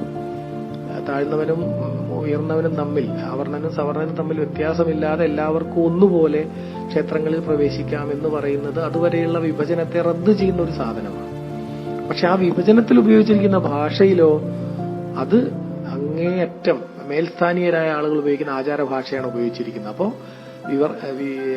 വിളംബരത്തിന്റെ ആശയം ഒരു വഴിക്ക് സഞ്ചരിക്കുമ്പോൾ വിളംബരത്തിന്റെ ഭാഷയും ശൈലിയും തീർത്തും എന്ത് ചെയ്യുന്നു, ആ പഴയ ആചാരക്രമം അതുപോലെ തന്നെ സൂക്ഷിക്കാൻ വളരെ ജാഗ്രതപ്പെടുന്നു എന്നുള്ളതാണ് അതിന്റെ ഒരു പ്രശ്നം. അപ്പൊ അതുകൊണ്ട് തന്നെ നമ്മൾ വിചാരിക്കുന്നത് പോലെ വളരെ തുറന്ന തരത്തിലുള്ള ഒരു വിളംബരമല്ല ഇത് എന്ന് മനസ്സിലാക്കേണ്ടി വരുന്നു. അത് ഒരു പ്രധാനപ്പെട്ട നിരീക്ഷണമാണ്. വിളംബരം സാമൂഹിക പ്രയോഗം. ഇനി ഇതിന്റെ ഒരു സാമൂഹിക അവസ്ഥ എന്താണ് എന്നുള്ളത് നമ്മൾ നേരത്തെ പറഞ്ഞ ഒരു പാഠം എന്ന രീതിയിൽ ഇതിന്റെ സന്ദർഭത്തെ കൂടി ചേർത്തുകൊണ്ട് ഈ വ്യവഹാരത്തെ വിളംബരം ചെയ്യുമ്പോൾ എന്താണ് നമുക്ക് കിട്ടുന്നത് എന്നുള്ള അന്വേഷണമാണ്. ഏത് ചരിത്ര സന്ദർഭങ്ങളിലാണ് ഈ വിളംബരം ഉണ്ടായതെന്ന കാര്യം ശ്രദ്ധിക്കേണ്ടതുണ്ട്. ക്ഷേത്രം, പൊതുവഴി, പൊതുകുളം എന്നിങ്ങനെയുള്ള പൊതു ഇടങ്ങൾക്കായും ജാത്യാചാരങ്ങൾക്കെതിരായും കീഴാളർ നടത്തിയ മുന്നേറ്റം ഒരു ഭാഗത്ത്, ബ്രാഹ്മണ മേധാവിത്വം പുറത്തു നിർത്തിയിരുന്ന കീഴാളരെ മുഴുവൻ ഉൾക്കൊള്ളാൻ തരത്തിൽ നിറഞ്ഞു നിന്നിരുന്ന ക്രിസ്തുമതവും അതിന്റെ പ്രചാരകരും മറ്റൊരു വശത്ത്. ഈ സാഹചര്യത്തിലാണ് ഈ വിളംബരം പുറപ്പെടുവിക്കുന്നത്. അപ്പൊ ഈ വിളംബരം വരുന്ന സന്ദർഭം വളരെ പ്രധാനപ്പെട്ടതാണ്. ഒന്ന്, ഇവിടുത്തെ അവർണ വിഭാഗം അടിയാളരായിരുന്ന ആളുകൾ പൊതുവഴി, പൊതുകുളം, അതുപോലെ തന്നെ ക്ഷേത്രം, ജാത്യാചാരങ്ങൾക്ക് പുറത്തുള്ള ഒരു പൊതുമണ്ഡലം, ഇതിനൊക്കെ വേണ്ടിയുള്ള ഒരു വാദം, സമരങ്ങളൊക്കെ അവർ നടത്തി തുടങ്ങിയ ഒരു സമയമാണ്. നമ്മൾ നേരത്തെ സൂചിപ്പിച്ച പോലെ വൈക്കം സത്യാഗ്രഹവും ക്ഷേത്രപ്രവേശന ഗുരുവായൂർ സത്യാഗ്രഹവും അതുപോലെയുള്ള മറ്റു നിരവധി അയിത്തോച്ചാടനത്തിന് വേണ്ടിയുള്ള ശ്രമങ്ങളൊക്കെ ആയിട്ട് പൊതുവെ നമ്മുടെ നവോത്ഥാന ആശയങ്ങൾ ഇവിടെ ഇങ്ങനെ കേരളം ഒന്നടങ്കം പ്രകമ്പനം കൊള്ളുന്ന ഒരു സാഹചര്യമാണ്. മാറ്റുവിൻ ചട്ടങ്ങളെ, മാറ്റും അല്ലെങ്കിൽ അവകളി നിങ്ങളെത്താൻ എന്ന രീതിയിലുള്ള വിളംബരാശാന്റെ ദുരവസ്ഥയ്ക്കകത്തുള്ള ആ പ്രഖ്യാപനം ഉണ്ടല്ലോ. ഈ ചട്ടങ്ങളൊക്കെ നിങ്ങൾ മാറ്റിക്കളയുക, ഇല്ലെങ്കിൽ അവ നിങ്ങളെ തന്നെ മാറ്റിക്കളയും എന്നുള്ള മുന്നറിയിപ്പ് മേൽജാതിക്കാർക്ക് കൊടുക്കുന്ന തരത്തിൽ നവോത്ഥാന ആശയങ്ങൾ ഇവിടെ വളരെ പ്രബലമായി നിൽക്കുന്ന ഒരവസ്ഥ ഒരു ഭാഗത്ത്. മറുഭാഗത്തോ ഈ ബ്രാഹ്മണ മേധാവിത്വം, സവർണ മേധാവിത്വം പുറത്തു നിർത്തിയിരുന്ന കീഴാളരെ മുഴുവൻ ഉൾക്കൊള്ളാൻ പാകത്തിൽ പുതിയ ചില സ്ഥലങ്ങൾ ഇവിടെ രൂപപ്പെട്ടു വരികയാണ്. അത് ക്രിസ്തുമതവും അതുപോലെ തന്നെ ഇസ്ലാം മതവുമായിട്ട് ബന്ധപ്പെട്ടിട്ടുള്ള ആശയങ്ങൾ ഇവിടെ പ്രചരിക്കുകയും അവിടെ മനുഷ്യർക്ക് ഈ താഴ്ന്ന വിഭാഗമോ മേൽ വിഭാഗമോ എന്നുള്ള വ്യത്യാസമില്ലാതെ സമത്വത്തോടെ കഴിയാൻ പറ്റുന്ന ഒരു അന്തരീക്ഷം അതിനകത്തുണ്ട് എന്നുള്ള ഒരു സാധ്യത ഇവരെ മൊത്തത്തിൽ ഉൾക്കൊള്ളാൻ പറ്റുന്ന തരത്തിൽ ക്രിസ്തുമതവും അതിന്റെ പ്രചാരകരും മറ്റൊരു വശത്ത് നിറഞ്ഞു. നമ്മുടെ സരസ്വതി വിജയം നോവലൊക്കെ വായിച്ചാൽ മനസ്സിലാവും. അതിനകത്ത് പാട്ടുപാടുന്ന മരത്തൻ എന്ന് പറയുന്ന പുലയൻ പിന്നീട് യേശുദാസനായി മാറുകയും അവിടുത്തെ ഡിസ്ട്രിക്ട് ജഡ്ജിയായിട്ട് വരികയൊക്കെ ചെയ്യുന്നത് ക്രിസ്തുമതം അദ്ദേഹത്തെ ഏറ്റെടുക്കുന്നത് കൊണ്ടാണ്. അപ്പൊ ആ നോവലിൽ അത് വളരെ ഭംഗിയായിട്ട് അത് പറയുന്നുണ്ട്. ഗ്രാമാന്തരങ്ങളിലൊക്കെ വെള്ളവസ്ത്രം ധരിച്ച് ആളുകളെ വൃത്തിയായിട്ട് വസ്ത്രം ധരിക്കാനും ആരോഗ്യം പരിപാലിക്കാനും ജോലി ചെയ്യാനും വിദ്യാഭ്യാസം നൽകാനും ഒക്കെ വേണ്ടി ക്രിസ്ത്യൻ മിഷണറിമാരിങ്ങനെ പ്രവർത്തിച്ചുകൊണ്ട് നടക്കുന്നതിന്റെ ഒരു അവരെക്കുറിച്ച് വളരെ മോശമായിട്ടുള്ള അഭിപ്രായങ്ങളാണ് ആ നോവലിനകത്ത് ബ്രാഹ്മണ മേധാവിത്വം അവരുടെ കണ്ണിലൂടെ അവതരിപ്പിക്കുന്നത്. അപ്പൊ അങ്ങനെ ഒരു പശ്ചാത്തലം ഒരു ഭാഗത്ത്. മറുഭാഗത്താണെങ്കിലും ഇവർ സ്വയം ഈ ആവശ്യം മുൻനിർത്തിക്കൊണ്ട് നടത്തുന്ന പ്രക്ഷോഭങ്ങളും സമരങ്ങളും മറ്റൊരു ഭാഗത്ത്. ഈ സാഹചര്യത്തിലാണ് ഈ വിളംബരം പുറത്തു വരുന്നത്. കേരളത്തിലെ അനേകം നൂറ്റാണ്ടുകാലം ഭരണക്രമവും ധർമ്മസംഹിതയും സാമൂഹ്യ വ്യവസ്ഥയും എല്ലാമായി നിലകൊണ്ട വൈദിക ഹിന്ദുമതത്തിലെ ജാതിഘടനയും മർമ്മമായിരുന്ന ബ്രാഹ്മണ ശക്തികൾക്കെതിരെ ശ്രീനാരായണ ഗുരു നടത്തിയ അരിവുപ്പുറം പ്രതിഷ്ഠ 1886 1948 ഉണ്ടാക്കിയ രാഷ്ട്രീയ അന്തരീക്ഷമാണ് ഈ വിളംബരത്തിന്റെ മറ്റൊരു രാഷ്ട്രീയ പശ്ചാത്തലം. അപ്പോൾ ഇനി ഹിന്ദുമതത്തിനകത്തുനിന്ന് തന്നെ, ഇപ്പൊ നേരത്തെ പറഞ്ഞത് താഴെ കീഴാളരായിട്ടുള്ള ആളുകൾ നടത്തിക്കൊടുന്ന പ്രക്ഷോഭമാണ്. അതേസമയം ഹിന്ദുമതത്തിനകത്തുള്ള ഈ പറയുന്ന പ്രത്യയശാസ്ത്രത്തെ, ഏത് പ്രത്യയശാസ്ത്രം കൊണ്ടാണോ ഈ ജാതിയെയും ഐത്തത്തെയും ഒക്കെ ഇവർ പൊതിഞ്ഞു പിടിച്ച് സംരക്ഷിക്കുന്നത്, അതിന്റെ അതേ സാധനങ്ങൾ, അതേ മൂല്യങ്ങൾ ഉപയോഗിച്ചുകൊണ്ട് തന്നെ അതിനെ വെല്ലുവിളിക്കുന്ന, ഇതൊക്കെ യഥാർത്ഥത്തിൽ ഹിന്ദുമത വിരുദ്ധമാണെന്ന്, ഹിന്ദുമതത്തിലെ സിദ്ധാന്തങ്ങൾക്ക് വിരുദ്ധമാണെന്നും, ജാതി എന്ന് പറയുന്നത് വൈദികമായിട്ടുള്ള അല്ലെങ്കിൽ പിന്നെ ഹിന്ദുമതത്തിനകത്തുള്ള അതിന്റെ കോർ ആയിട്ടുള്ള ഐഡിയകൾക്ക് വാസ്തവത്തിൽ എതിരാണെന്നും, അത് പിൽക്കാലത്തുണ്ടായി വന്നിട്ടുള്ള സംബന്ധമോ അതുപോലെ തന്നെയുള്ള ദുഷിച്ച് രൂപം കൊണ്ടിട്ടുള്ള സാധനങ്ങളോ ഒക്കെയാണെന്നുള്ള തരത്തിൽ ഹിന്ദുമതത്തിന്റെ തന്നെ ഉള്ളിൽ നിന്ന് അതിന്റെ മുമ്പ് പറഞ്ഞ സത്താപരമായിട്ടുള്ള കാര്യങ്ങൾ ഉയർത്തിപ്പിടിച്ചുകൊണ്ട് പരിഷ്കരണ ശ്രമങ്ങൾ എന്നുള്ള രീതിയിൽ, അതിനെ പരിഷ്കരിക്കുന്നതിനുള്ള ശ്രമങ്ങൾ എന്ന രീതിയിൽ മുന്നോട്ട് ശ്രീനാരായണ ഗുരുവിനെ പോലെയുള്ള ആധ്യാത്മിക ആചാര്യന്മാർ, ചട്ടമ്പി സ്വാമികളെ പോലെയുള്ള ആധ്യാത്മിക ആചാര്യന്മാർ കൊണ്ടുവന്നിട്ടുള്ള ഒരു രാഷ്ട്രീയ അന്തരീക്ഷം ഒരു ഭാഗത്ത്. അപ്പം 3 കാര്യങ്ങളാണ്. ഒന്ന്, കീഴാള വിഭാഗത്തിൽ നിന്ന് സമത്വത്തിന് വേണ്ടിയുള്ള ശ്രമങ്ങളും വിപ്ലവങ്ങളും വരുന്ന ഒരു ഭാഗത്ത്, സമരങ്ങളും വരുന്ന ഒരു ഭാഗത്ത്. മറ്റൊരു ഭാഗത്ത് നിങ്ങൾക്ക് അവിടെ ബുദ്ധിമുട്ടാണെങ്കിൽ, മനുഷ്യരായി ജീവിക്കാൻ നിങ്ങൾക്ക് അവിടെ പ്രയാസമാണെങ്കിൽ ഇങ്ങോട്ട് വരൂ എന്ന രീതിയിൽ അവർക്ക് മുന്നിൽ തുറന്നു വെച്ചിരിക്കുന്ന ഇതര സെമിറ്റിക് മതങ്ങളുടെ ഒരു സാധ്യത ഒരു ഭാഗത്ത്, അതിന്റെ പ്രചാരം കിട്ടിക്കൊണ്ടിരിക്കുന്ന പ്രചാരം ഒരു ഭാഗത്ത്. മറുഭാഗത്ത് ഈ പറയുന്ന ഈ സവർണ ഐഡിയോളജിക്ക് അകത്ത് തന്നെയുള്ള, ബ്രാഹ്മണ മതത്തിനകത്ത് തന്നെയുള്ള ദുഷിപ്പുകളെ ചൂണ്ടിക്കാണിച്ചുകൊണ്ട് അതിനെ തിരുത്താൻ ശ്രമിക്കുകയും അതിനകത്ത് തന്നെ പുതിയ തരത്തിലുള്ള ഒരു നവോത്ഥാന അന്തരീക്ഷം സൃഷ്ടിച്ചുകൊണ്ട് ഇവരെ കൂടി ഉൾക്കൊള്ളിക്കാൻ ആ മതത്തിന്റെ തന്നെ യുക്തി ഉപയോഗിച്ചുകൊണ്ട് ശ്രമിക്കുന്ന നാരായണ ഗുരു, അതുപോലെ തന്നെ ചട്ടമ്പി സ്വാമികൾ, ഇവരുടെ അടങ്ങിയ ഒരുതരം ആധ്യാത്മിക വിപ്ലവ നവോത്ഥാന അന്തരീക്ഷം. അപ്പൊ ഇതെല്ലാം കൂടെ ചേർന്നിട്ടാണ് വാസ്തവത്തിൽ ഈ ഈ വിളംബരത്തിന്റെ രാഷ്ട്രീയ പശ്ചാത്തലം. ഇതെല്ലാം കൂടെ ചേരുന്നതാണ്. അക്കാലത്തിൽ രൂപപ്പെട്ട മറ്റു ചില വ്യവഹാരങ്ങളും ക്ഷേത്രപ്രവേശന വിളംബരത്തിന് കളമൊരുക്കി. തിരുവിതാംകൂറിലെ പ്രബല സമുദായ, ഇനി ഇതുമായി ബന്ധപ്പെട്ട് പറയേണ്ട മറ്റൊരു സാധനം, ഈ പറഞ്ഞ സാധനങ്ങളൊക്കെ സ്വാഭാവികമായി നമുക്കറിയാവുന്നതാണ്, എല്ലാവരും എല്ലായിടത്തും പരാമർശിക്കുന്നതുമാണ്. നവോത്ഥാന സന്ദർഭം എന്ന വാക്കിൽ തന്നെ നമ്മൾ നേരത്തെ പറഞ്ഞ 3 സാധ്യതകളും അടങ്ങിയിട്ടുണ്ട്. ഇനി അതിൽ നിന്ന് വ്യത്യസ്തമായി മറ്റു ചില കാര്യങ്ങൾ കൂടി ചൂണ്ടിക്കാണിക്കുകയാണ് ലേഖകൻ. ഒന്ന്, ആ സമയത്ത് പ്രബല സമുദായങ്ങളിലൊന്നായ, തിരുവിതാംകൂറിലെ പ്രബല സമുദായങ്ങളിലൊന്നായ ഈഴവർ ഹിന്ദുമതം ഉപേക്ഷിച്ച് ക്രിസ്തുമതത്തിൽ ചേരാനുള്ള ശ്രമം നടത്തിയതാണ് അത്. ഈഴവരുടെ മതപരിവർത്തന സംരംഭം എന്ന പേരിൽ ഒരു ചെറിയ പുസ്തകം CV കുഞ്ഞിരാമൻ എഴുതി പ്രസിദ്ധീകരിച്ചു. ഹിന്ദുമതം ഉപേക്ഷിച്ച് ക്രിസ്തുമതത്തിൽ ചേരുന്നതാണ് ഈഴവർക്ക് ഗുണകരമായിട്ടുള്ളതെന്നും ബ്രിട്ടീഷ് ചക്രവർത്തിയുടെ വിഭാഗമായ ആംഗ്ലിക്കൻ ചർച്ചിൽ ചേരാൻ ഈഴവർ സന്നദ്ധരാകണമെന്നും ആ പുസ്തകത്തിൽ ചൂണ്ടിക്കാണിച്ചിരുന്നു. ആ പ്രസിദ്ധീകരണം സമൂഹമധ്യത്തിൽ വമ്പിച്ച ചലനങ്ങൾ ഉളവാക്കി. ഏതു നിമിഷത്തിലും മതപരിവർത്തനം ഉണ്ടായേക്കുമെന്ന പ്രതീതി സംജാതമായി. ഇതുമായി ബന്ധപ്പെട്ടാണ് നമ്മുടെ കുമാരനാശാൻ മതപരിവർത്തന രസവാദം എന്നുള്ള ലേഖനമൊക്കെ എഴുതുന്നത്. പ്രസിദ്ധമാണ് ആ ലേഖനം. അപ്പൊ ഇങ്ങനെ മൊത്തം ഈഴവർ ഒന്നടങ്കമായിട്ട് ഈ ബ്രിട്ടീഷ് ചക്രവർത്തിയുടെ ആംഗ്ലിക്കൻ ചർച്ചിലേക്ക് ചേരുക, ക്രിസ്തുമതത്തിലേക്ക് ചേരുക, അങ്ങനെ ഹിന്ദു സമുദായത്തിന്റെ പ്രബല സമുദായമായ ഈഴവ സമുദായം മൊത്തത്തിൽ ക്രിസ്തുമതത്തിലേക്ക് കയറി കഴിഞ്ഞാൽ വാസ്തവത്തിൽ എന്ത് സംഭവിക്കും? തിരുവിതാംകൂറിലെ ഹിന്ദു ന്യൂനപക്ഷമായി മാറും. അതാണ് അതിന്റെ ഒരു പ്രശ്നം എന്ന് പറയുന്നത്. അപ്പൊ ആംഗ്ലിക്കൻ പള്ളികളിൽ ഈഴവർ ക്രിസ്ത്യാനികളായി കഴിഞ്ഞാൽ എന്തൊക്കെയാണ് വേണ്ടതെന്ന കാര്യങ്ങൾ പോലും പരസ്യമായി ചർച്ച ചെയ്തു തുടങ്ങി. അതോടുകൂടി ക്രൈസ്തവ പത്രങ്ങൾ ഇതിന് വളരെയേറെ പ്രചാരണം കൊടുത്തു. ചങ്ങനാശ്ശേരിയിൽ വെച്ച് സഹോദരൻ അയ്യപ്പന്റെ അധ്യക്ഷതയിൽ അതിഗംഭീരമായൊരു മതപരിവർത്തന സമ്മേളനം നടന്നു. അധ്യക്ഷനായിരുന്നത് അയ്യപ്പനാണെങ്കിലും എല്ലാം നയിച്ചിരുന്നത് CV കുഞ്ഞിരാമനായിരുന്നു. അന്നത്തെ യോഗത്തിൽ പ്രകടിതമായ ആവേശം കണ്ടപ്പോൾ തിരുവിതാംകൂറിലെ അന്നത്തെ 11 ലക്ഷം ഈഴവരും ക്രിസ്ത്യാനികളായി തീരുമെന്നും അതോടെ തിരുവിതാംകൂർ ഒരു ക്രൈസ്തവ രാജ്യമായി തീരുമെന്നും ഒരു ധാരണ പരന്നു. CV കുഞ്ഞിരാമനെ ബിഷപ്പുമാർ പരസ്യമായി അരമനകളിലേക്ക് ക്ഷണിക്കുകയുണ്ടായി. ചുരുക്കം മാസങ്ങൾക്കുള്ളിൽ ക്ഷേത്രപ്രവേശന വിളംബരമുണ്ടായി. അപ്പോൾ ഇതാണ് മറ്റൊരു അതിന്റെ ഒരു അടിയന്തര കാരണം എന്ന് പറയുന്നത്. നേരത്തെ പറഞ്ഞ ആ 3 കാരണങ്ങൾ ഒരു ഭാഗത്തുള്ളപ്പോൾ തന്നെ തിരുവിതാംകൂറിലെ പ്രബല വിഭാഗമായിട്ടുള്ള ഈഴവർ ഒന്നടങ്കം ക്രിസ്ത്യൻ സഭകളിലേക്ക് പരിവർത്തനം ചെയ്യുന്നതിനുള്ള ഒരു ശ്രമം നടത്തുകയും അത്തരത്തിലുള്ള ഒരു അന്തരീക്ഷം ഇന്നോ നാളെ എന്നുള്ള രീതിയിൽ രൂപപ്പെട്ടു വരികയും അത് ഉൾക്കൊണ്ടുകൊണ്ട് ക്രിസ്ത്യൻ സഭകൾ പോലും അതിനനുസരിച്ചുള്ള പരിവർത്തനങ്ങളൊക്കെ പള്ളിയിൽ നടത്തുകയും സഹോദരൻ അയ്യപ്പനെ പോലെയുള്ളവർ, CV കുഞ്ഞിരാമനെ പോലെയുള്ളവർ മതപരിവർത്തന സമ്മേളനം എന്ന് പറഞ്ഞുകൊണ്ട് വലിയ സമ്മേളനം സംഘടിപ്പിക്കുകയും CV കുഞ്ഞിരാമന്റെ ഒരു പുസ്തകം തന്നെ പുറത്തു വരികയും ഒരു ലഘുലേഖ പുറത്തു വരികയും ലഘുലേഖയുടെ പേര് പ്രധാനപ്പെട്ടതാണ്, ആ പേര് ഓർത്തു വെക്കണം.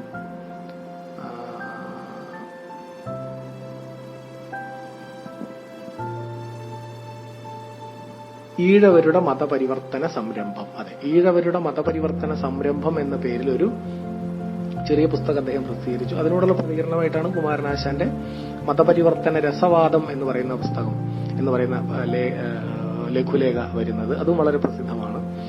അപ്പൊ ഇങ്ങനെ ഇതെല്ലാം കൂടെ ചേർന്നിട്ട് ഈ നിമിഷം ഇവരെല്ലാരും കൂടെ മതപരിവർത്തനം നടത്തി പോവുകയാണെന്ന്. അങ്ങനെ പോയാലുള്ള ഒരു പ്രശ്നം എന്ന് വെച്ചാൽ ഹിന്ദുമതം വളരെ പെട്ടെന്ന് ന്യൂനപക്ഷമായി തീരും എന്നുള്ളതാണ്. അത് ഈ തിരുവിതാംകൂർ ക്രിസ്ത്യൻ രാജ്യമായി മാറും. കാരണം അതോടുകൂടി ക്രിസ്ത്യാനികൾ വൻഭൂരിപക്ഷമായി തീരുകയും ബാക്കി സവർണ വിഭാഗങ്ങളുടെ മാത്രം എണ്ണം കൊണ്ട് ഹിന്ദുമതത്തിന് പിടിച്ചു നിൽക്കാൻ പറ്റാതെ വരികയും ചെയ്യുമെന്നുള്ളതാണ്. ഇതാണ് ഇതിനെ ഈ പറയുന്ന നമ്മുടെ വിളംബരത്തെ ത്വരിതപ്പെടുത്തിയ ഒരു ഘടകം. അപ്പൊ ഇവർക്ക് അർഹമായിട്ടുള്ള പ്രാതിനിധ്യം കൊടുക്കാത്തൊരു സാഹചര്യം ഉണ്ടായിക്കഴിഞ്ഞാൽ ഈ പ്രശ്നം വരും എന്നുള്ളത് കൊണ്ടാണ് എന്ത് ചെയ്യുന്നത്, അടിയന്തരമായി ഇങ്ങനെ ഒരു വിളംബരം പ്രസിദ്ധീകരിക്കുന്നത് എന്നാണ്. അതൊരു പ്രധാനപ്പെട്ട ഒരു സംഗതിയാണ്. അപ്പൊ അത് ഇതുവരെ ആ രീതിയിൽ നമ്മൾ ഉന്നയിക്കപ്പെട്ട് കണ്ടിട്ടില്ലാത്തൊരു പോയിന്റാണ്. സി വി കുഞ്ഞിരാമന്റെ ബിഷപ്പുമാർ പരസ്യമായ അരമനകളിലേക്ക് ക്ഷണിക്കുകയുണ്ടായി. ചുരുക്കം മാസങ്ങൾക്കുള്ളിൽ ക്ഷേത്രപ്രവേശന വിളംബരം ഉണ്ടായി. ഇക്കാര്യം തന്നെ മറ്റു ചിലരും ചൂണ്ടിക്കാണിച്ചിട്ടുണ്ട്. ക്ഷേത്രപ്രവേശന വിളംബരത്തെക്കുറിച്ച് KC മണിലാൽ നടത്തിയ പരാമർശം ഈ ഘട്ടത്തിൽ പ്രസ്താവ്യമാണ്. 1937 നവംബർ 12-നാണ് തിരുവിതാംകൂർ രാജവിളംബരത്തിലൂടെ അവർണർക്ക് ക്ഷേത്രപ്രവേശനം സാധ്യമാക്കിയത്. സമുദായ നേതാവായ സി വി കുഞ്ഞിരാമനും കോട്ടയത്തെ പ്രൊട്ടസ്റ്റന്റ് ബിഷപ്പായ മൂറും തമ്മിൽ ഒരു രഹസ്യ കരാറിൽ ഏർപ്പെട്ടിരിക്കുകയാണെന്നും ഇതുപ്രകാരം തെക്കൻ കേരളത്തിലെ ഈഴവർ കൂട്ടത്തോടെ ക്രിസ്തുമതത്തിൽ ചേരാൻ പോവുകയാണെന്നുമുള്ള രഹസ്യ റിപ്പോർട്ട് തിരുവിതാംകൂർ ഗവൺമെന്റിന്റെ രഹസ്യാന്വേഷണ വിഭാഗത്തിൽ നിന്ന് സർ CPക്ക് കിട്ടി. അന്നത്തെ ബ്രിട്ടീഷ് സർക്കാരിന്റെ ഒത്താശയും ഉണ്ടായിരുന്നു ഈ മതപരിവർത്തന ശ്രമത്തിന്. സിഖ് മതത്തിലേക്കുള്ള കൂട്ടപരിവർത്തനത്തോടൊപ്പം ക്രിസ്തുമതത്തിലേക്കുള്ള ഒഴുക്കുകൂടി സംഭവിച്ചാൽ പിന്നെ തിരുവിതാംകൂറിൽ ഹിന്ദുക്കളെ ഉണ്ടാകില്ല. പുലേരെ പോലുള്ള ജാതി വിഭാഗങ്ങൾ അന്ന് ഹിന്ദു സ്വത്വത്തിന്റെ ഭാഗമേ ആയി കഴിഞ്ഞിരുന്നില്ല. ഇത്തരണത്തിൽ മുങ്ങാൻ പോകുന്ന കപ്പലിനെ രക്ഷിക്കാനായിരുന്നു ദിവാൻ CP രാമസ്വാമി അയ്യർ ക്ഷേത്രപ്രവേശന വിളംബരത്തിനായി രാജാവിനെ ഉപദേശിച്ചത്. അവർണർക്ക് ക്ഷേത്രപ്രവേശനം നൽകിയതിൽ രാജാവിന് വലിയ വിഷമമുണ്ടായെന്നും ഇതേ ചൊല്ലി ദിവാന് കുറെ നാൾ അദ്ദേഹം മുഖം കൊടുത്തിരുന്നില്ലെന്നും പറയപ്പെടുന്നു. മണിലാലിന്റെ ആ പുസ്തകത്തിലുള്ളതാണ്. ആ പുസ്തകം ഇതിനകത്ത് നോക്കാം. അതൊരു പ്രധാനപ്പെട്ട പുസ്തകമാണ്. ഏതാണ്ട് ഇതിന് തുല്യമായ പരാമർശം വളരെ മുമ്പ് തന്നെ ശ്രീധര മേനോനും നടത്തിയിട്ടുണ്ട്. ഹിന്ദുമതത്തിലെ പിന്നോക്ക വർഗങ്ങൾക്കിടയിൽ മതപരിവർത്തനം നടത്തുന്നതിൽ മിഷണറിമാർ പുലർത്തിയ സവിശേഷ താൽപര്യവും ഹിന്ദു സമുദായത്തിൽ നിന്ന് ക്രിസ്തുമതത്തിലേക്ക് മാറിക്കൊണ്ടിരിക്കുന്നവരുടെ പേരുമാറ്റവും ഹിന്ദുമതത്തിന്റെ സാമൂഹിക സംവിധാനത്തിൽ അന്തർഭവിച്ച ദോഷങ്ങളെ ശ്രദ്ധേയമാം വിധം ഉയർത്തിക്കാണിക്കുകയും മതപരവും സാമൂഹികവുമായ അടിസ്ഥാന പരിഷ്കാരങ്ങൾക്ക് അനുകൂലമായ അന്തരീക്ഷം സൃഷ്ടിക്കുകയും ചെയ്തു. ഈ സന്ദർഭത്തിൽ ഹിന്ദുമതത്തിന്റെ ആധികാരിക സ്വഭാവം വീണ്ടെടുക്കുക എന്നത് രാജവംശത്തെ സംബന്ധിച്ചിടത്തോളം വളരെ പ്രാധാന്യമുള്ള കാര്യമായിരുന്നു. അതിന്റെ ആവിഷ്കാരങ്ങളാണ് ഹിന്ദുമതത്തെ പ്രകീർത്തിച്ചുകൊണ്ട് വിളംബരത്തിൽ ഉപയോഗിക്കുന്ന ഈ വാക്യശകലങ്ങൾ. അപ്പൊ ഈ ഹിന്ദുമതത്തിൽ നിന്ന് പെട്ടെന്ന് സംഭവിക്കാവുന്ന ഈ ഒഴുക്കിനെ പിടിച്ചു നിർത്തുകയും നിങ്ങളെല്ലാവരും ഹിന്ദുമതത്തിന്റെ ഭാഗമാണ് എന്ന് അവർക്ക് ബോധ്യം വരുത്തി കൊടുക്കുകയും അവരുടെ ആവശ്യങ്ങൾ അംഗീകരിച്ചു കൊടുക്കുകയും അതിനോടൊപ്പം തന്നെ ഹിന്ദുമതത്തിന്റെ മേന്മ, അതിന്റെ മഹത്വം എന്ത് ചെയ്യണം, വീണ്ടും ഉയർത്തിപ്പിടിക്കുകയും അതിനെ പ്രകീർത്തിക്കുകയും ചെയ്യണം. അങ്ങനെ ഒരു സാധനം ഈ വിളംബരത്തിനകത്തുണ്ട്. അത് കൃത്യമായി നോക്കിയാൽ മനസ്സിലാവും. ഹിന്ദുമതത്തെ അകാരണമായി പ്രശംസിക്കുന്ന വിശേഷണ പദങ്ങൾ ഇതിനകത്തുണ്ട്. ഒന്ന്, ആ വാക്യത്തിലുള്ള വിളംബരത്തിലുള്ള ചില വാക്യശകലങ്ങൾ നോക്കാം. പരമാർത്ഥതയും സുപ്രമാണതയുമുള്ളത്, അതാണ് ഹിന്ദുമതം എന്ന് പറയുന്നുണ്ട്. 2, വൈദിക അനുശാസനത്തിൽ വിശ്വസിക്കുന്നതാണെന്ന് പറയുന്നുണ്ട്. സർവ്വവ്യാപിയായി സഹിഷ്ണുതയുള്ളതാണെന്ന് പറയുന്നുണ്ട്. ശാന്തിയും സാന്ത്വനവും ഉള്ളതാണെന്ന് പറയുന്നുണ്ട്. ക്രിയാപദ്ധതികളും ആചാരങ്ങളും ഉള്ളതാണെന്ന് പറയുന്നുണ്ട്. ഇങ്ങനെ 5 എണ്ണം ഹിന്ദുമതത്തെ സ്തുതിക്കുന്ന, പ്രകീർത്തിക്കുന്ന ക്രിയാവലികൾ ഇതിനകത്ത്, വിശേഷണങ്ങൾ ഇതിനകത്ത് കൊടുത്തിട്ടുണ്ട്. ഹിന്ദുമതത്തിന്റെ ആധികാരികതയും മാനവികതയും ഉറപ്പിക്കാൻ ഉതകുന്ന പദങ്ങളാണിവ. സ്നേഹം, സഹിഷ്ണുത തുടങ്ങിയ ഗുണങ്ങളെ മുൻനിർത്തിയായിരുന്നു മിഷണറിമാർ ക്രിസ്തുമതം പ്രചരിപ്പിച്ചിരുന്നത്. അതിന് പകരമെന്ന നിലയ്ക്കാണ് ഈ വിളംബരത്തിലെ സഹിഷ്ണുത, ശാന്തി, സാന്ത്വനം എന്നീ പദങ്ങൾ നിലനിൽക്കുന്നത്. ജനനത്താലോ മതവിശ്വാസത്താലോ ഹിന്ദുവായ യാതൊരാൾക്കും നമ്മുടെയും നമ്മുടെ ഗവൺമെന്റിന്റെയും നിയന്ത്രണത്തിലുള്ള ക്ഷേത്രങ്ങളിൽ പ്രവേശിക്കുന്നതിനോ ആരാധിക്കുന്നതിനോ ഇനിമേൽ യാതൊരു നിരോധനവും ഉണ്ടായിരിക്കാൻ പാടില്ലെന്നാകുന്നു എന്നാണ് വിളംബരത്തിൽ കാണുന്നത്. ഹിന്ദുമതത്തിൽ വിശ്വാസമുള്ളവരെ സ്വാഗതം ചെയ്യുന്നുണ്ട് ഇവിടെ. മറ്റു മതത്തിൽപ്പെടുന്നവർ ഹിന്ദുമതം അനുശാസിക്കുന്ന ധർമ്മങ്ങൾ പാലിക്കുകയാണെങ്കിൽ അവരെയും സ്വാഗതം ചെയ്യാമെന്നുമുണ്ട്. ഹിന്ദുമതത്തിൽ നിന്ന് ക്രിസ്തുമതത്തിലേക്ക് മാറിപ്പോയവരെയും അന്യമതസ്ഥരെയും ഹിന്ദുമതത്തിലേക്ക് കൊണ്ടുവരാനുള്ള ആഹ്വാനമാണ് ഈ വാക്യങ്ങളിൽ തെളിയുന്നത് എന്ന് വേണം കരുതാൻ. അപ്പൊ ചുരുക്കി പറഞ്ഞ ഹിന്ദുമതത്തെ ഡിഫെൻഡ് ചെയ്യുക മാത്രമല്ല, ഹിന്ദുമതത്തിലേക്ക് വിശ്വാസം തോന്നുന്നവരെ, മുമ്പ് മാറിപ്പോയവരെ ഒക്കെ ഇതിലേക്ക് ക്ഷണിക്കുന്ന തരത്തിലുള്ള നിലപാട് കൂടി ഇതിനകത്തുണ്ട്. ഹിന്ദുമത പ്രചാരണം എന്ന ഭരണകൂടത്തിന്റെ പ്രത്യയശാസ്ത്രത്തിലേക്ക് ജനങ്ങളുടെ ആവശ്യം എന്ന രീതിയിൽ കൊണ്ടുവരികയാണ് ഇവിടെ. നമ്മുടെ മതത്തിന്റെ എന്നാണ് വിളംബരം തുടങ്ങുന്നത്. നമ്മുടെ മതത്തിന്റെ. എന്തുകൊണ്ട്? ഉത്തമ പുരുഷ ഏകവചനാർത്ഥം കാണിക്കുന്ന ഭാഷാരൂപം, ബഹുമാനം ദ്യോതിപ്പിക്കുന്ന ഭാഷാരൂപം, സ്വയം ആദരവ് പ്രകടിപ്പിക്കാൻ ഉപയോഗിക്കുന്ന ആചാരപദം എന്ന നിലയ്ക്കല്ല നമ്മുടെ എന്നതിനെ എടുക്കാം. എങ്കിലും ഇവിടെ അതിന് ആ അർത്ഥമല്ല, സവിശേഷമായ ഒരു അർത്ഥമാണുള്ളത്. മതത്തിന്റെ അടിസ്ഥാനത്തിലുള്ള ആദർശ ഐക്യം പ്രഖ്യാപിക്കുകയാണ് ഇവിടെ. സാധാരണ രാജാവ് നമ്മുടെ എന്ന് പറയുമ്പോൾ അറിയാലോ, രാജാവ് എപ്പോഴും നമ്മുടെ, നാം എന്നാണ് പറയുക. ആ അർത്ഥത്തിൽ വേണമെങ്കിൽ അതിനെ എടുക്കാവുന്നതാണ്. ഉത്തമ പുരുഷ ഏകവചനമാണെന്ന് വേണേൽ പറയാം. പക്ഷെ ആ അർത്ഥത്തിന് അപ്പുറത്തൊരു അർത്ഥം കൂടിയാണ്. നമ്മുടെ എന്ന് വെച്ചാൽ നമ്മളെല്ലാവരും ചേർന്ന എന്നർത്ഥം. ഈ വിളംബരം എഴുതുന്ന ആളും അത് വായിക്കുന്ന ആളും കേൾക്കുന്ന ആളും എല്ലാം കൂടെ ചേരുന്ന നമ്മുടെ എന്നുള്ള അർത്ഥം അവിടെ കിട്ടുന്നുണ്ട്. അത്തരം ഒരു ഫീൽ, ഒരു ആദർശ ഐക്യം, എല്ലാവരും ഐക്യപ്പെടുന്ന ഒരു സ്ഥാനം ഉണ്ടാക്കലാണ് ആ ഒരു പ്രയോഗത്തിന്റെ അർത്ഥം. ലിംഗം, പ്രായം, മതം, പ്രദേശം, വർഗം, താല്പര്യം തുടങ്ങിയ സാമൂഹിക ഗുണങ്ങൾ ഒരുമിച്ച് പങ്കിടുന്നവർ തമ്മിലുള്ള പരസ്പര പൂരകമായ വിനിമയമാണ് ആദർശ ഐക്യം. ഈ ആദർശ ഐക്യം ഉണ്ടാക്കിയെടുക്കുന്നതിന് മതപരിവർത്തനവുമായി ഉണ്ടായിട്ടുള്ള പൂർവ്വ വ്യവഹാരങ്ങൾ കാരണമായിട്ടുണ്ട്. നേരത്തെ സൂചിപ്പിച്ചതുപോലെ ശ്രീനാരായണ ഗുരു, ചട്ടമ്പി സ്വാമികൾ തുടങ്ങിയ സാമൂഹിക പരിഷ്കർത്താക്കളുടെ ഇടപെടലുകൾ, വൈക്കം സത്യാഗ്രഹം, സി.വി. കുഞ്ഞിരാമന്റെയും സഹോദരൻ അയ്യപ്പന്റെയും നേതൃത്വത്തിൽ നടന്ന മതപരിവർത്തന സമ്മേളനം എന്നിവ ഉദാഹരണങ്ങൾ. കൂടാതെ 1896 ശ്രീമൂലം തിരുനാളിന് 13,176 ഈഴവർ ഒപ്പുവെച്ച് സമർപ്പിച്ച ഈഴവ മെമ്മോറിയലിലെ 1896 ഈഴവ മെമ്മോറിയലാണ് സൂചിപ്പിക്കുന്നത്. അതിൽ 13,176 ഈഴവരാണ് ഒപ്പുവെച്ച് കൊടുത്തിരിക്കുന്നത്.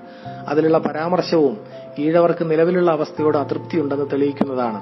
നാടൊട്ടുക്കും ദിവസം പ്രതി പരിഷ്കാരങ്ങൾ വർദ്ധിച്ചു വരുന്ന ഇക്കാലത്തും അടിയങ്ങൾക്ക് ഈ വക കഷ്ടാവസ്ഥകളിൽ നിന്ന് നിവൃത്തിയുണ്ടാകണമെങ്കിൽ അടിയങ്ങൾ പൊന്നുതിരുമേനിയുടെ രാജ്യമായ സ്വരാജ്യത്തെയോ പൊന്നുതിരുമേനിയുടെ മതമായ സ്വമതത്തെയോ ഉപേക്ഷിച്ചാലല്ലാതെ പാടില്ലെന്ന് വന്നിരിക്കുന്നത് എത്രമാത്രം വ്യസനകരമായ ഒരു സംഗതിയാണെന്ന് അടിയങ്ങൾക്ക് തിരുവള്ളമുണർത്തിക്കാൻ കഴിയുന്നതല്ല. ഇതാ നിവേദനത്തിലെ വാചകമാണ്.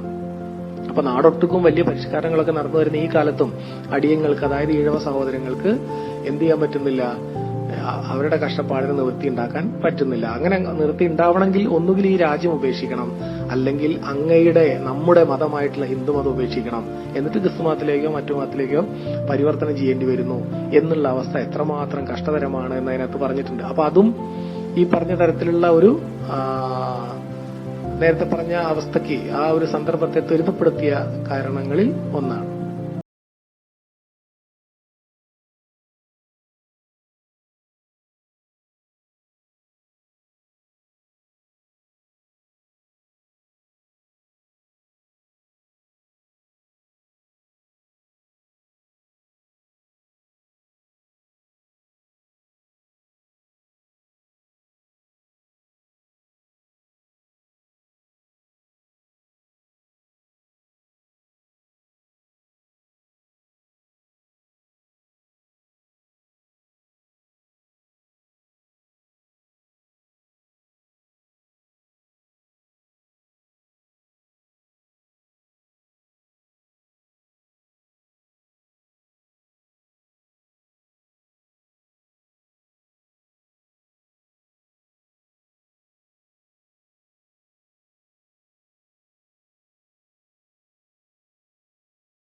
മൂന്ന് കാര്യങ്ങളെ ഊന്നിക്കൊണ്ടാണ് ഇതിനെ ഈ ക്ഷേത്രപ്രവേശന വിളംബരത്തെ വിലയിരുത്തേണ്ടതെന്ന് പറഞ്ഞു. ഒന്ന് വിളംബരത്തിലെ ഭാഷ, മറ്റൊന്ന് അതിന്റെ രാഷ്ട്രീയ വായന, മറ്റൊന്ന് അത് രൂപീകരിക്കുന്ന പ്രത്യയശാസ്ത്രത്തെക്കുറിച്ചുള്ള അപഗ്രഥനം. ഈ മൂന്ന് മേഖലയുമായി ബന്ധപ്പെട്ട വായനയാണ്.